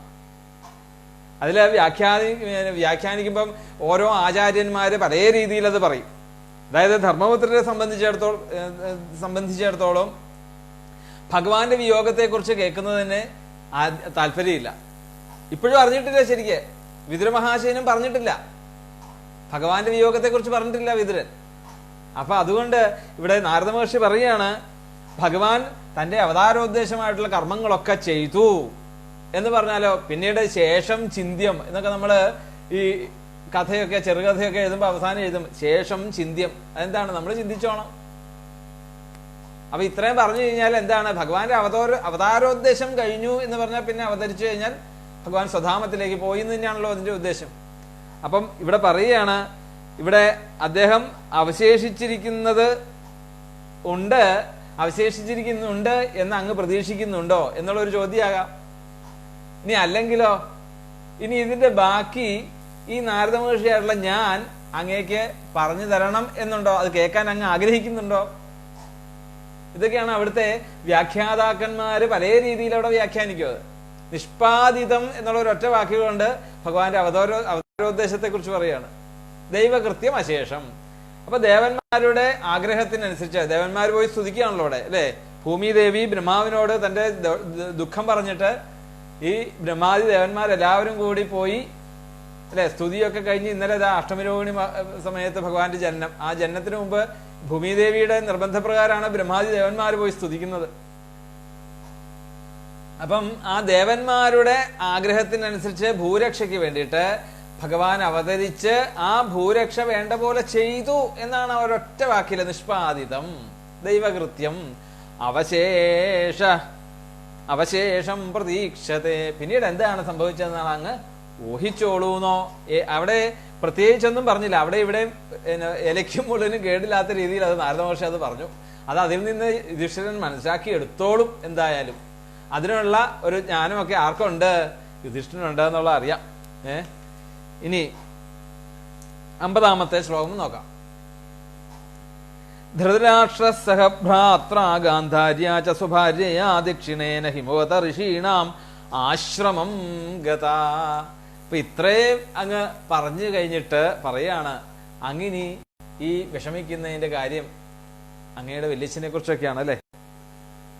അങ്ങയുടെ വല്യച്ഛനും വല്യമ്മയും സഹഭ്രാത്ര വിതുരരും കൂടി ഒരുമിച്ച് ദക്ഷിണേന ഹിമവത ഋഷീണാം ആശ്രമം ഗത. ഹിമാലയത്തിലേക്ക് വടക്കോട്ട്, ഹിമാലയത്തിന്റെ വടക്കേ ദിക്ക് അല്ലെങ്കിൽ വടക്കോട്ടായിട്ട് യാത്രയായി ഹിമാലയത്തിലേക്ക് ചെന്ന് ആ ഹിമാലയത്തിലെ ഒരു ആശ്രമം കെട്ടി അവിടെ താമസിക്കുന്നുണ്ട് എന്നുള്ളൊരു വിവരം ആ യുധിഷ്ഠിരനെ പറഞ്ഞ് മനസ്സിലാക്കി കൊടുത്തു. കാരണം ഈ ഇനി പറഞ്ഞു കൊടുക്കുമ്പോഴത്തേക്കും മനസ്സിന് ഒരു സമാധാനമായിക്കൊണ്ടാണ് ഇത് കേൾക്കുന്നത് അല്ലെ. ഇനി നല്ല രീതിയിലേക്ക് ഈ നല്ല എന്താണ് ഇപ്പൊ എന്തായി ശരിക്കും പറഞ്ഞാല്, ഇപ്പൊ എന്ന് പറഞ്ഞാല് ശുദ്ധമായിട്ടുള്ളൊരു മനസ്സായി യുധിഷ്ഠിരന്റെ അല്ലെ. എന്താണ് അതിനാണ് നമ്മളും ഈ ഭാഗവതം തുടങ്ങുമ്പോൾ നമ്മളൊരു പ്രാർത്ഥനയൊക്കെ ചെയ്യുന്നത് എന്തിനു വേണ്ടിയിട്ടാണ്? ഈ ഒരു കാര്യത്തിന് വേണ്ടിയിട്ടാണ്.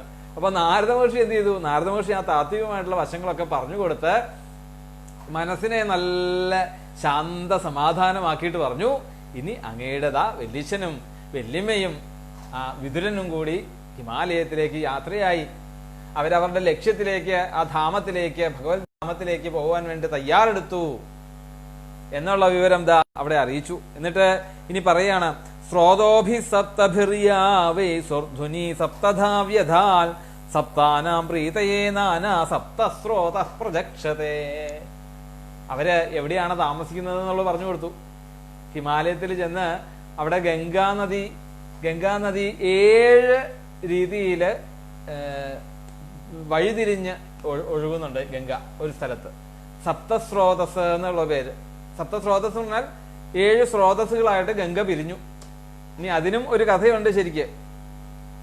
എന്താന്ന് ചോദിച്ചു കഴിഞ്ഞാല്, ഒരിക്കല് ഈ ഭഗവാന്റെ പാദങ്ങളിൽ നിന്നും അല്ലെ തീർത്ഥമായിട്ട് വരുന്ന ഗംഗ, ആ ഗംഗ മഹാദേവന്റെ ശിരസിൽ വന്ന് ആ തീർത്ഥം മഹാദേവന്റെ ശിരസിൽ വന്ന് ഇരുന്നു.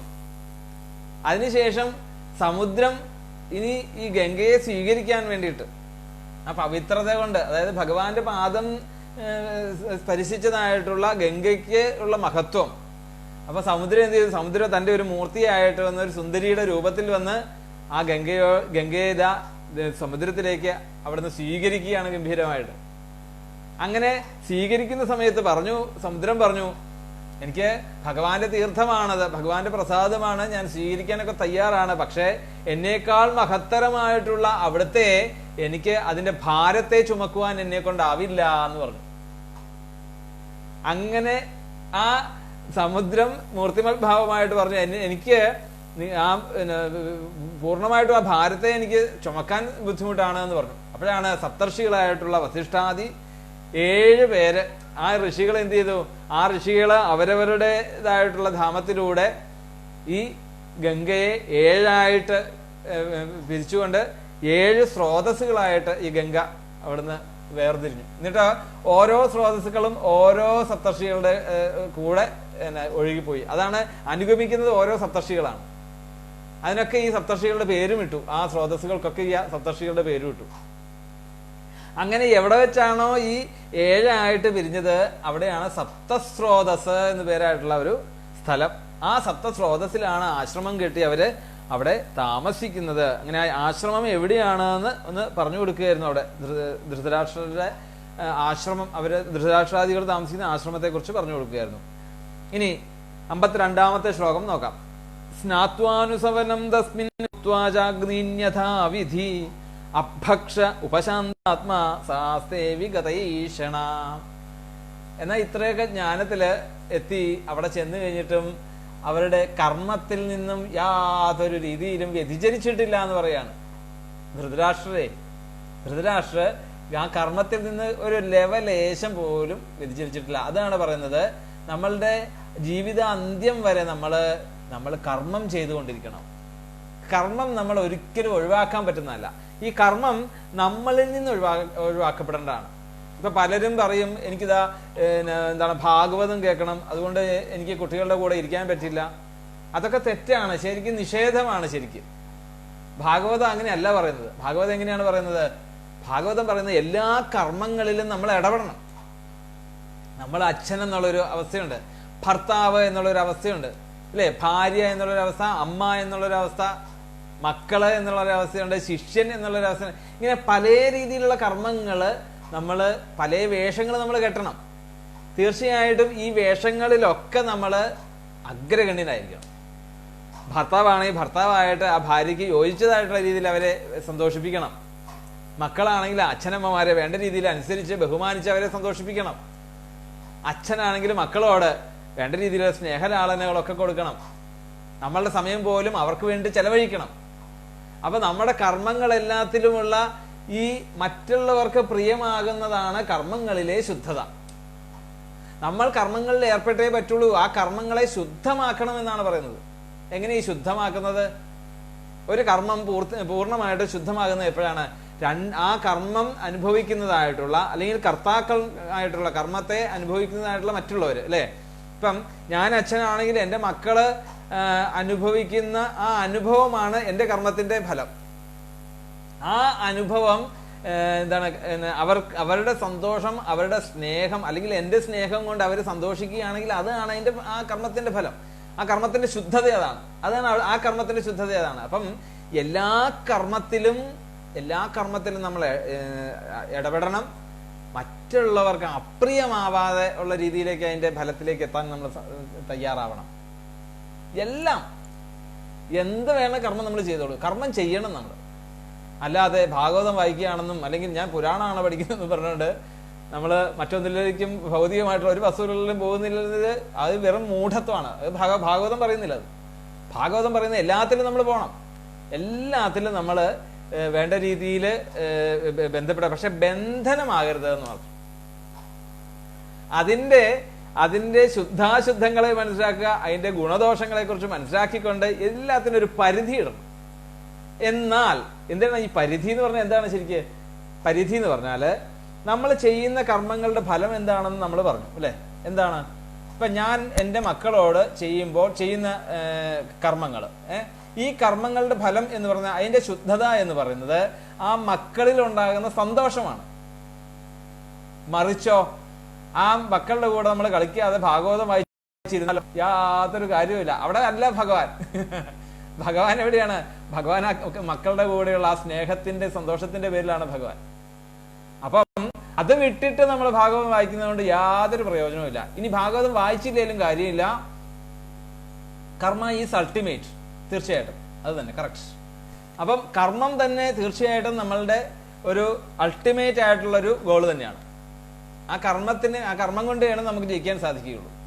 അപ്പം കർമ്മത്തിലൂടെ തന്നെ പോകുന്ന കാര്യം ഇപ്പൊ പറഞ്ഞത് എന്താന്ന് വെച്ചാൽ, ധൃതരാഷ്ട്ര അവസാനമായിട്ട് കൂടെയും ആ സന്ധ്യാവന്ദനാദികൾ കാര്യങ്ങളൊന്നും തന്നെ വേണ്ടാന്ന് വെച്ചിട്ടില്ല എന്ന് പറയുകയാണ്. അപ്പോ ഇവിടെ സ്നാത്വാനുസവനം തസ്മിൻ ഹുത്വാ ചാഗ്നിയഥാ വിധി. അപ്പൊ വിധിയാവണ്ണം അവിടെ സന്ധ്യാവന്ദനാദികൾ കാര്യങ്ങൾ ചെയ്തു, അഗ്നിഹോത്രം സൂക്ഷിച്ചു, ഹോമങ്ങള്, അതുപോലെ തന്നെ ദാനങ്ങള്, ഇതെല്ലാം അവിടെ ചെന്നിട്ടും അവിടെ നിന്നിട്ട് എങ്ങനെയാണ് ആ ആശ്രമത്തിലെ ജീവിതം എങ്ങനെയാണ്? അവസാനത്തെ അഭക്ഷ ഉപശാന്താത്മാസേവികതൈഷണാം. ജലം മാത്രം ഭക്ഷിച്ചുകൊണ്ട് ഇനി ആഹാരത്തിലേക്കുള്ള ആ ഒരു ആസക്തികളെയൊക്കെ ഇനി ചുരുക്കിക്കൊണ്ടുവരികയാണ്. പെട്ടെന്ന് അങ്ങോട്ടൊന്നും കഴിക്കാതിരിക്കുകയൊന്നുമല്ല. ഓരോന്നും കുറേശ്ശെ അത് ഇല്ലാണ്ടാക്കിക്കൊണ്ട് ഇനിയിപ്പോൾ അത് അഭക്ഷ ഉപശാന്താത്മാ, ജലം മാത്രം കുടിച്ചുകൊണ്ട് അവിടെ ആ യുധിഷ്ഠിരൻ അവിടെ ധൃതരാഷ്ട്രം അവിടെ കൂടി എന്നർത്ഥം. ജിതാസനോ ജിതശ്വാസ പ്രത്യാഹൃത ഷഡിന്ദ്രിയ ഹരിഭാവനയാധ്വസ്ത രജസത്വതമോമരാം. ആ ഒരൊറ്റ ശ്ലോകത്തില് അഷ്ടാംഗ യോഗങ്ങളെ കുറിച്ച് പറയുകയാണ് അവിടെ. അഷ്ടാംഗ യോഗങ്ങൾ ഏതൊക്കെയാണ്? യമം, നിയമം, ആസനം, പ്രാണായാമം, പ്രത്യാഹാരം, ധാരണ, ധ്യാനം, സമാധി, അല്ലേ? ഇങ്ങനെയുള്ള 8 യോഗ പദ്ധതികൾ. എന്തിനാണ് ഈ യോഗ? ശരിക്ക് ഈ യോഗകളുടെ ഉദ്ദേശം എന്താണ്? ശരിക്ക് നമ്മളുടെ മനസ്സിനെയും ഇന്ദ്രിയങ്ങളെയും ഒരേ ശക്തിയിലേക്ക് കേന്ദ്രീകരിക്കുക, ആ ആത്മാവിലേക്ക് കേന്ദ്രീകരിക്കുന്നതിനുള്ള ഒരു മാർഗമാണ്, ഒരു ദർശനമാണ് യോഗ. അപ്പൊ അങ്ങനെയുള്ള സിദ്ധാന്തത്തിലൂടെ നമുക്ക് യഥാർത്ഥമായിട്ടുള്ള ആത്മസാക്ഷാത്കാരത്തിലേക്ക് എത്താൻ സാധിക്കും. അതുകൂടാതെ നമുക്ക് എത്താനുള്ള വഴിയാണ് ഭാഗവതം കാണിച്ചു തരുന്നത്. നേരായിട്ടുള്ള ഭക്തി മാർഗത്തിലൂടെ, ഭക്തി എന്ന് പറഞ്ഞാൽ നമ്മൾ ഇതൊക്കെ പറഞ്ഞു, യഥാർത്ഥമായിട്ടുള്ള സത്യത്തെ എന്താണെന്നുള്ളത് മനസ്സിലാക്കുക, അല്ലെ? ഇപ്പം യുധിഷ്ഠിരന് ഗംഭീരമായിട്ട് പറഞ്ഞു കൊടുത്തു അവിടെ എന്താണ് യാഥാർത്ഥ്യം എന്നുള്ളത്. എന്തിനാണ് ഈ കിടന്ന് കരയുന്നത് എന്തിനാണ് ചോദിച്ചു, അല്ലേ? അപ്പൊ അത് മനസ്സിലായിട്ടുള്ള യഥാർത്ഥമായിട്ടുള്ള നമ്മുടെ ബോധമാണ്, നമ്മുടെ ബോധസ്വരൂപനായിട്ടുള്ള ഈശ്വരനാണ് സത്യം എന്ന് മനസ്സിലായിട്ടുണ്ടെങ്കിൽ നമ്മൾ ഈ ആവശ്യമില്ലാത്തതായിട്ടുള്ള ഭൗതികമായിട്ടുള്ള ആസക്തിയിൽ കുടുങ്ങുകയില്ല, അതിന്റെ പേരിൽ വ്യസനിക്കുകയുമില്ല. ധനം ഉള്ളപ്പോഴും സന്തോഷം വേണ്ട, ധനം ഇല്ലാത്തപ്പോഴും സന്തോഷം വേണ്ട. മാളിക മുകളിൽ ഏറിയ, അല്ലെ, മാളിക മുകളിൽ ഏറ്റുന്നതും ഭവാൻ, അവിടുന്ന് താഴോട്ടിടുന്നതും ആരാണ്? ഈശ്വരൻ തന്നെയാണ്. നമ്മൾ വെറും യന്ത്രപാവകൾ മാത്രം. അപ്പൊ അതുപോലെ ഇവിടെ പറയാണ് ജിതാസനോ എന്ന് പറഞ്ഞാൽ ആസന ജയം വരുത്തി എന്നർത്ഥം. യമം നിയമം കഴിഞ്ഞിട്ടാണ് ആസനം. അപ്പം ജിതാസനോ ജിതശ്വാസ, പ്രാണായാമത്തെ ചെയ്ത് പ്രത്യാഹൃത ഷഡിന്ദ്രിയ, എല്ലാ ഇന്ദ്രിയങ്ങളെയും തന്നിലേക്ക്, തന്റെ കൺട്രോളിലേക്ക് കൊണ്ടുവന്ന് ഉള്ളിലോട്ടാക്കുക, അധോക്ഷജനാക്കുക എന്ന് പറയും. ഈ ഇന്ദ്രിയങ്ങളാണ് പ്രശ്നം നമ്മുടെ, അല്ലെ? മനസ്സിന്റെ പ്രശ്നം ഇന്ദ്രിയങ്ങളല്ലേ? ആ ഇന്ദ്രിയങ്ങൾ പുറത്തേക്ക് നിൽക്കുന്നതായിട്ടുള്ള ഇന്ദ്രിയങ്ങളെ എല്ലാ വിഷയങ്ങളിൽ നിന്നും ആ ഇന്ദ്രിയങ്ങളെയൊക്കെ തന്റെ ഉള്ളിലുള്ള ആത്മചൈതന്യത്തിലേക്ക് കൊണ്ടുവരിക. പിന്നെയോ ഹരിഭാവനയാ അധ്വസ്ത രജസ്തത്വതമോ മലാഹ. അപ്പൊ അങ്ങനെ ആ ഉള്ളില് ധാരണയുണ്ടാക്കി ഭഗവാൻ ആ ബോധസ്വരൂപനെ വ്യക്തമായിട്ട് മനസ്സിലാക്കിക്കൊണ്ട് ഈ അഷ്ടാംഗ യോഗങ്ങൾ അവിടെ ചെയ്തു എന്ന് അർത്ഥം. അവിടെ ധാരണ എന്താണ്? പിന്നെ വേറൊന്നും തന്നെ ആ ഉള്ളിലുള്ള മനസ്സിൽ വേറൊന്നും തന്നെ ഇല്ല, ഇത് തന്നെ ഈശ്വരസ്മരണ മാത്രമാണ് എന്ന് പറയാണ്. വിജ്ഞാനാത്മനി സംയോജ്യ ക്ഷേത്രജ്ഞേ പ്രവിലാപ്യതം ബ്രഹ്മണ്യാത്മാനമാധാരേ ഖടാംബരമിവാംബരേ. എന്നിട്ട് ആ യഥാർത്ഥമായിട്ടുള്ള ജ്ഞാന തത്വത്തെ അവിടുന്ന് പറഞ്ഞു കൊടുക്കുകയാണ് ശരിക്കും. യുധിഷ്ഠിരൻ എന്താണ് ഇപ്പൊ കിടന്ന്, ഇപ്പോഴത്തെ യുധിഷ്ഠിരന്റെ വിഷാദം എന്താണ് ശരിക്ക്? ഈ നശ്വരമായിട്ടുള്ള, അല്ലെ, വല്യച്ഛന്റെയും വല്യമ്മയുടെയും ശരീരം പോകുന്നതിലുള്ള വിഷമമാണിത്. ഈ ശരീരം എന്താണെന്നുള്ളത് വ്യക്തമായിട്ട് നീ പറഞ്ഞു തരാമെന്ന് പറയുകയാണ്. ശരീരം എന്താണ്? ഖടാംബരം ഇവാംബരെ. അതായത് നമ്മൾ ഇതിനു മുമ്പൊക്കെ നമ്മൾ ഒത്തിരി പ്രാവശ്യം നമ്മൾ അതിന്റെ ഉദാഹരണങ്ങളൊക്കെ പറഞ്ഞിട്ടുള്ള, ഈ ഒരു കുടത്തിനകത്ത് ഒരു കുടം, വായു നിറച്ചിട്ടുള്ള കുടം, അതിനകത്ത് പ്രത്യേകിച്ചൊന്നുമില്ല, ഉള്ളിൽ വായുവാണ്, പുറമേ ഉള്ള വായു. ഇപ്പൊ ഈ കുടം നമ്മൾ ആ അന്തരീക്ഷത്തിൽ വെച്ച് കഴിഞ്ഞാൽ ഈ കുടം പൊട്ടിക്കഴിഞ്ഞാല് ഈ ഇതിനടുത്ത് ഉള്ളിലുള്ള വായു മറ്റേ വായുവായിട്ട് കൂടിച്ചേരുന്നില്ല ശരിക്കും, അല്ലേ? അവിടെ ഈ ഒരു വായു, ഈ അന്തരീക്ഷത്തിലുള്ളൊരു വായുവിന്റെ ഇടയ്ക്ക് ഒരു ആവരണമായിട്ട് ഒരു കുടം വന്നു എന്ന് മാത്രമേ ഉള്ളൂ അവിടെ. എന്ന് പറഞ്ഞാലാണ് നമ്മുടെ ഈ മനുഷ്യ ശരീരം. അപ്പൊ ഈ ശരീരം എന്ന് പറയുന്നത് ശരിക്ക് മെയിൻ ആയിട്ടുള്ള ഒരൊറ്റ സോൾ, ആത്മാവ്, ഒരൊറ്റ ആത്മാവേ ഉള്ളൂ ശരിക്കും. പരമാത്മാവ് എന്ന് പറയുന്ന ഒരൊറ്റ ആത്മാവ്. ആ ആത്മചൈതന്യത്തിനെ, ആ ആത്മചൈതന്യം തന്നെയാണ് നമ്മുടെ ഉള്ളിലുള്ള ഈ ബോധം എന്ന് പറയുന്ന സംഭവം, അല്ലേ? നമ്മൾ പറഞ്ഞു ഈ ബോധം എന്നുള്ളത് എല്ലാത്തിലും നിറഞ്ഞു നിൽക്കുന്നതാണ് ബോധം. ആ ബോധമാകുന്ന വായു ഈ കുടമാകുന്ന നമ്മുടെ ശരീരത്തിനകത്ത് നിൽക്കുകയാണ്. അപ്പൊ ഈ ശരീരം അങ്ങ് പോയി കഴിഞ്ഞാൽ ആ വായു അതിനോട് യോജിച്ചു എന്ന് പറയാൻ പറ്റില്ല. അത് തന്നെയാണ്, അതുള്ളതാണ്, അത് നശിക്കാത്ത ഒരു സംഗതി, അത് ഉണ്ടായ ഒരു സംഗതിയല്ല, ആ ഉള്ള വസ്തുവാണ്. അപ്പൊ എങ്ങനെയാണോ ഒരു കുടം പൊട്ടി അതിനകത്തെ വായു മറ്റേത് വായു, അല്ലെങ്കിൽ ആ തടസ്സമായിട്ട് മറ്റു വായുവിനെ തടസ്സമായിട്ടൊരു കുടമുണ്ടായിരുന്നു, ആ കുടം പൊട്ടി എന്ന് പറഞ്ഞ പോലെ തന്നെയുള്ളൂ നമ്മുടെ ശരീരം പോകുന്ന പോലെയുള്ളൂ. അവിടെ ആത്മാവായിട്ടുള്ള ജീവാത്മാവിനെ സംബന്ധിച്ചിടത്തോളം യാതൊന്നും അവിടെ ഒന്നും സംഭവിക്കുന്നില്ല. അത് അതിന്റെ യഥാർത്ഥ സ്ഥാനത്ത് അവിടെ നിൽക്കുന്നുണ്ട്. അതിനെ ഒരിക്കലും നശിപ്പിക്കാൻ സാധിക്കില്ല. എന്തുകൊണ്ട്? ആ ഈശ്വര ചൈതന്യമാകുമ്പോൾ അത് ഒരിക്കലും ഉണ്ടാകുന്നതല്ല, ഉള്ളതാണ്. അതിനെ നമുക്ക് ഉണ്ടാക്കുവാനോ നിലനിർത്താനോ നശിപ്പിക്കാനോ ഒന്നും പറ്റില്ല. ഒരവസ്ഥയ്ക്കും അതിന് ഒരു അവസ്ഥയ്ക്കും കാരണമായിട്ട് വരികയല്ല അത്. ഇനി ധ്വസ്തമായ ഗുണോദർക്കോ നിരുദ്ധകരണാശയ നിവർത്തിതാഖിലാഹാരാസ്തേ സ്ഥാണുരിവാചല. എന്നിട്ട് അങ്ങനെ ഓരോന്നും ഈ ദേഹത്യാഗത്തെ കുറിച്ചൊക്കെ പറഞ്ഞിട്ട് പറയുകയാണ് അവിടെ. ആ സമാധി ധ്വസ്തമായ ഗുണോദർക്കോ നിരുദ്ധകരണാശയ നിവർത്തിതാഖിലാഹാര ആസ്തേ സ്ഥാണുരിവാചല. ഇപ്പോ ആ സമാധി എന്നുള്ളൊരു അവസ്ഥയിലേക്ക് എത്തി എന്നർത്ഥം അല്ലെ. ധാരണ, ധ്യാനം, സമാധി. ഈശ്വര കാര്യങ്ങളെ അല്ലെങ്കിൽ ഈശ്വരൻ ചൈതന്യങ്ങളെ ഉറപ്പിച്ചു കഴിഞ്ഞപ്പോഴേക്കും അതിലേക്ക് തന്നെ കോൺസെൻട്രേഷൻ ചെയ്ത് അതിലേക്ക് അങ്ങോട്ട് ലയിച്ചു എന്ന് പറയണം. ധ്യാനത്തിലൂടെ സമാധി എന്നുള്ളൊരു അവസ്ഥയിലേക്ക് എത്തിയെന്നും എന്നിട്ട് പറയുന്നു 56-ാമത്തെ ശ്ലോകം. ധൃതരാഷ്ട്രയുടെയും ഗാന്ധാരിയുടെയും അവസ്ഥയാണ് ഈ പറയുന്നത്. സമാധി അവസ്ഥയിലേക്ക് എത്തി എന്നർത്ഥം. ദേഹം വിയോഗത്തിന്റെ ഏകദേശം സമയത്തേക്ക് എത്തി. തസ്യാന്തരായോ മൈവാഭൂത് സന്യസ്താഖില കർമ്മണ സവാ അദ്യതനാദ്രാജൻ പരതഃ പഞ്ചമേഹനി കലേവരം ഹാസിതി സ്വം തച്ച ഭസ്മീ ഭവിഷ്യതി. എന്നിട്ട് പറയാണ് ആ ധൃതരാഷ്ട്ര തന്റെ സമാധി എന്നുള്ള അവസ്ഥയിലേക്ക് എത്തിയെന്നും ഇനി ഉള്ള 5 ദിവസം, ഈ 5-ാം ദിവസം രാവിലെ അങ്ങ് ദിവസവും അഗ്നിഹോത്രം ചെയ്യുന്നതായിട്ടുള്ള ആ അഗ്നിയിൽ തന്നെ യോഗാഗ്നിയില് ധൃതരാഷ്ട്രൻ തന്റെ ശരീരത്തെ ദഹിപ്പിക്കുമെന്നും പിന്നീടോ അവിടെ പഞ്ചമേഹനി, പഞ്ചമി എന്ന് പറഞ്ഞാൽ ശരീരം, ഈ പഞ്ചഭൂതാത്മകമായിട്ടുള്ളതുകൊണ്ടാണ് പഞ്ചമി എന്ന് പറയുന്നത്. കലേവരം ഹാസ്യദീസ്വം തച്ചഭി ഭവിഷ്യതി. അവിടെ എന്നിട്ട് ഈ ശരീരത്തെ അതിൽ ദഹിപ്പിക്കുമെന്നും അവിടെ ഒരു പർണശാല ഉണ്ടാക്കി ആ പർണശാല ഉണ്ടാക്കി അതില് ഈ ശരീരത്തെ യോഗാഗ്നിയിൽ ദഹിപ്പിക്കുമെന്നും ആ പർണശാലയും അതില് കത്തിച്ചാമ്പലാകും എന്നും കൂടി ആ ഘട്ടത്തില് ഗാന്ധാരി ദഹ്യമാനോഗ്നിഭിർദേഹേ പത്യുഃ പത്നി സഹോടജേ ബഹിസ്ഥിത പതിം സാധ്വി തമഗ്നിമനുവേക്ഷ്യതി. അവിടെ ആ പതിവ്രതയായിട്ടുള്ള പത്നിയായിട്ടുള്ള ഗാന്ധാരിയും ആ അഗ്നിയിലേക്ക് എടുത്ത് ചാടി അഗ്നിപ്രവേശം ചെയ്ത് ദേഹത്യാഗത്തെ ചെയ്യുവാൻ തീരുമാനിച്ചിരിക്കുകയാണ് എന്ന് നാരദ മഹർഷി വ്യക്തമായിട്ട് അവസാനം പറഞ്ഞു കൊടുത്തു യുധിഷ്ഠിരന്.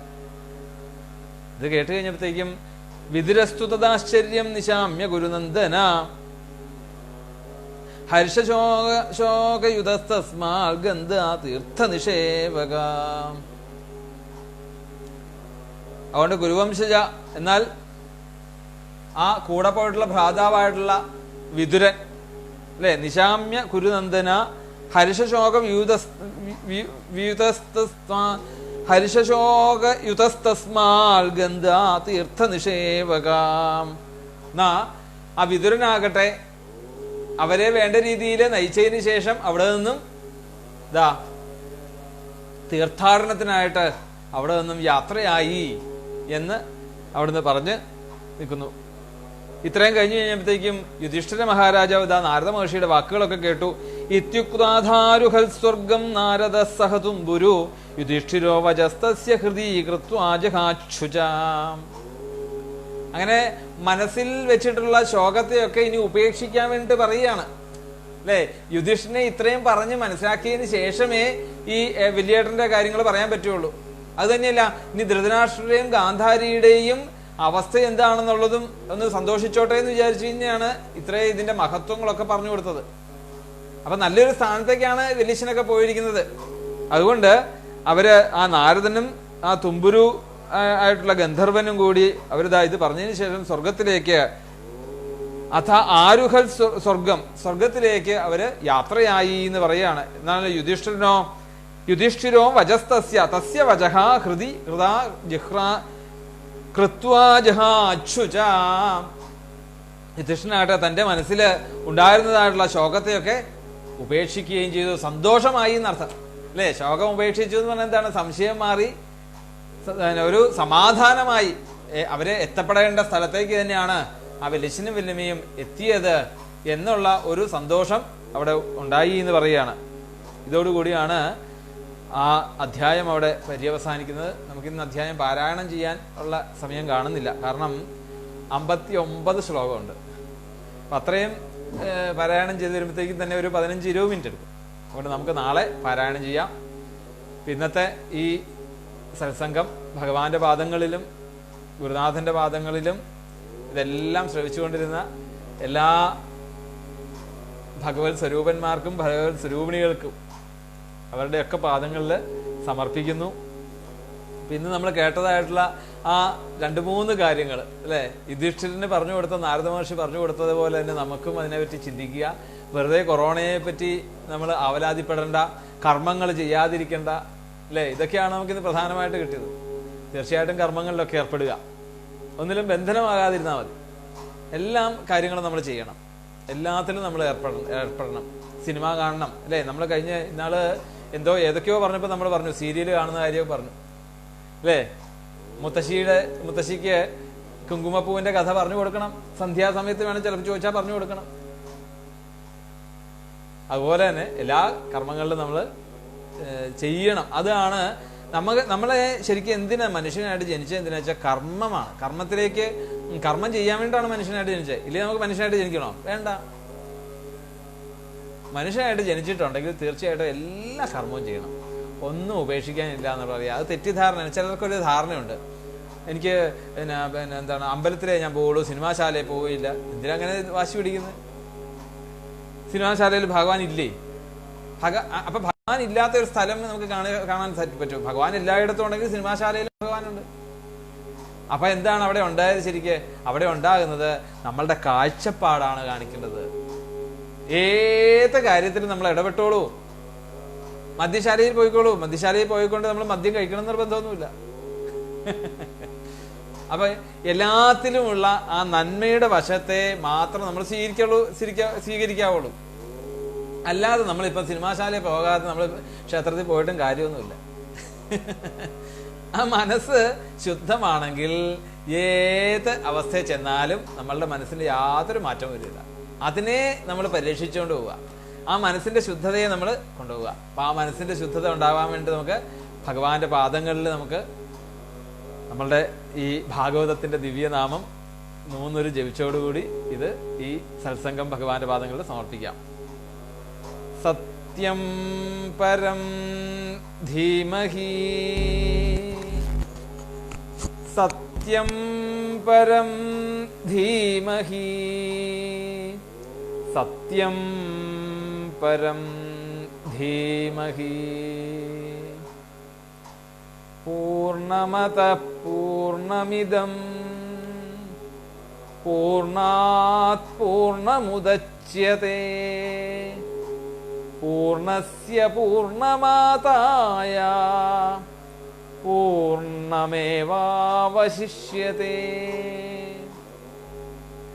സ്വസ്തി പ്രജാഭ്യഃ പരിപാലയന്താം ന്യായേന മാർഗേണ മഹിം മഹീശാഃ. ഗോബ്രാഹ്മണേഭ്യഃ ശുഭമസ്തു നിത്യം. ലോകാഃ സമസ്താഃ സുഖിനോ ഭവന്തു. ലോകാഃ സമസ്താഃ സുഖിനോ ഭവന്തു. ലോകാഃ സമസ്താഃ സുഖിനോ ഭവന്തു. സർവേ ഭവന്തു സുഖിനഃ. സർവേ സന്തു നിരാമയാഃ. സർവേ ഭദ്രാണി പശ്യന്തു. മാ കശ്ചിൽ ദുഃഖഭാഗ് ഭവേത്. കായേന വാചാ മനസേന്ദ്രിയൈർവാ ബുദ്ധ്യാത്മനാ വാ പ്രകൃതേ സ്വഭാവാൽ കരോമി യദ്യൽ സകലം പരസ്മൈ നാരായണായേതി സമർപ്പയാമി. ഗോവിന്ദനാമ സങ്കീർത്തനം ഗോവിന്ദ ഗോവിന്ദ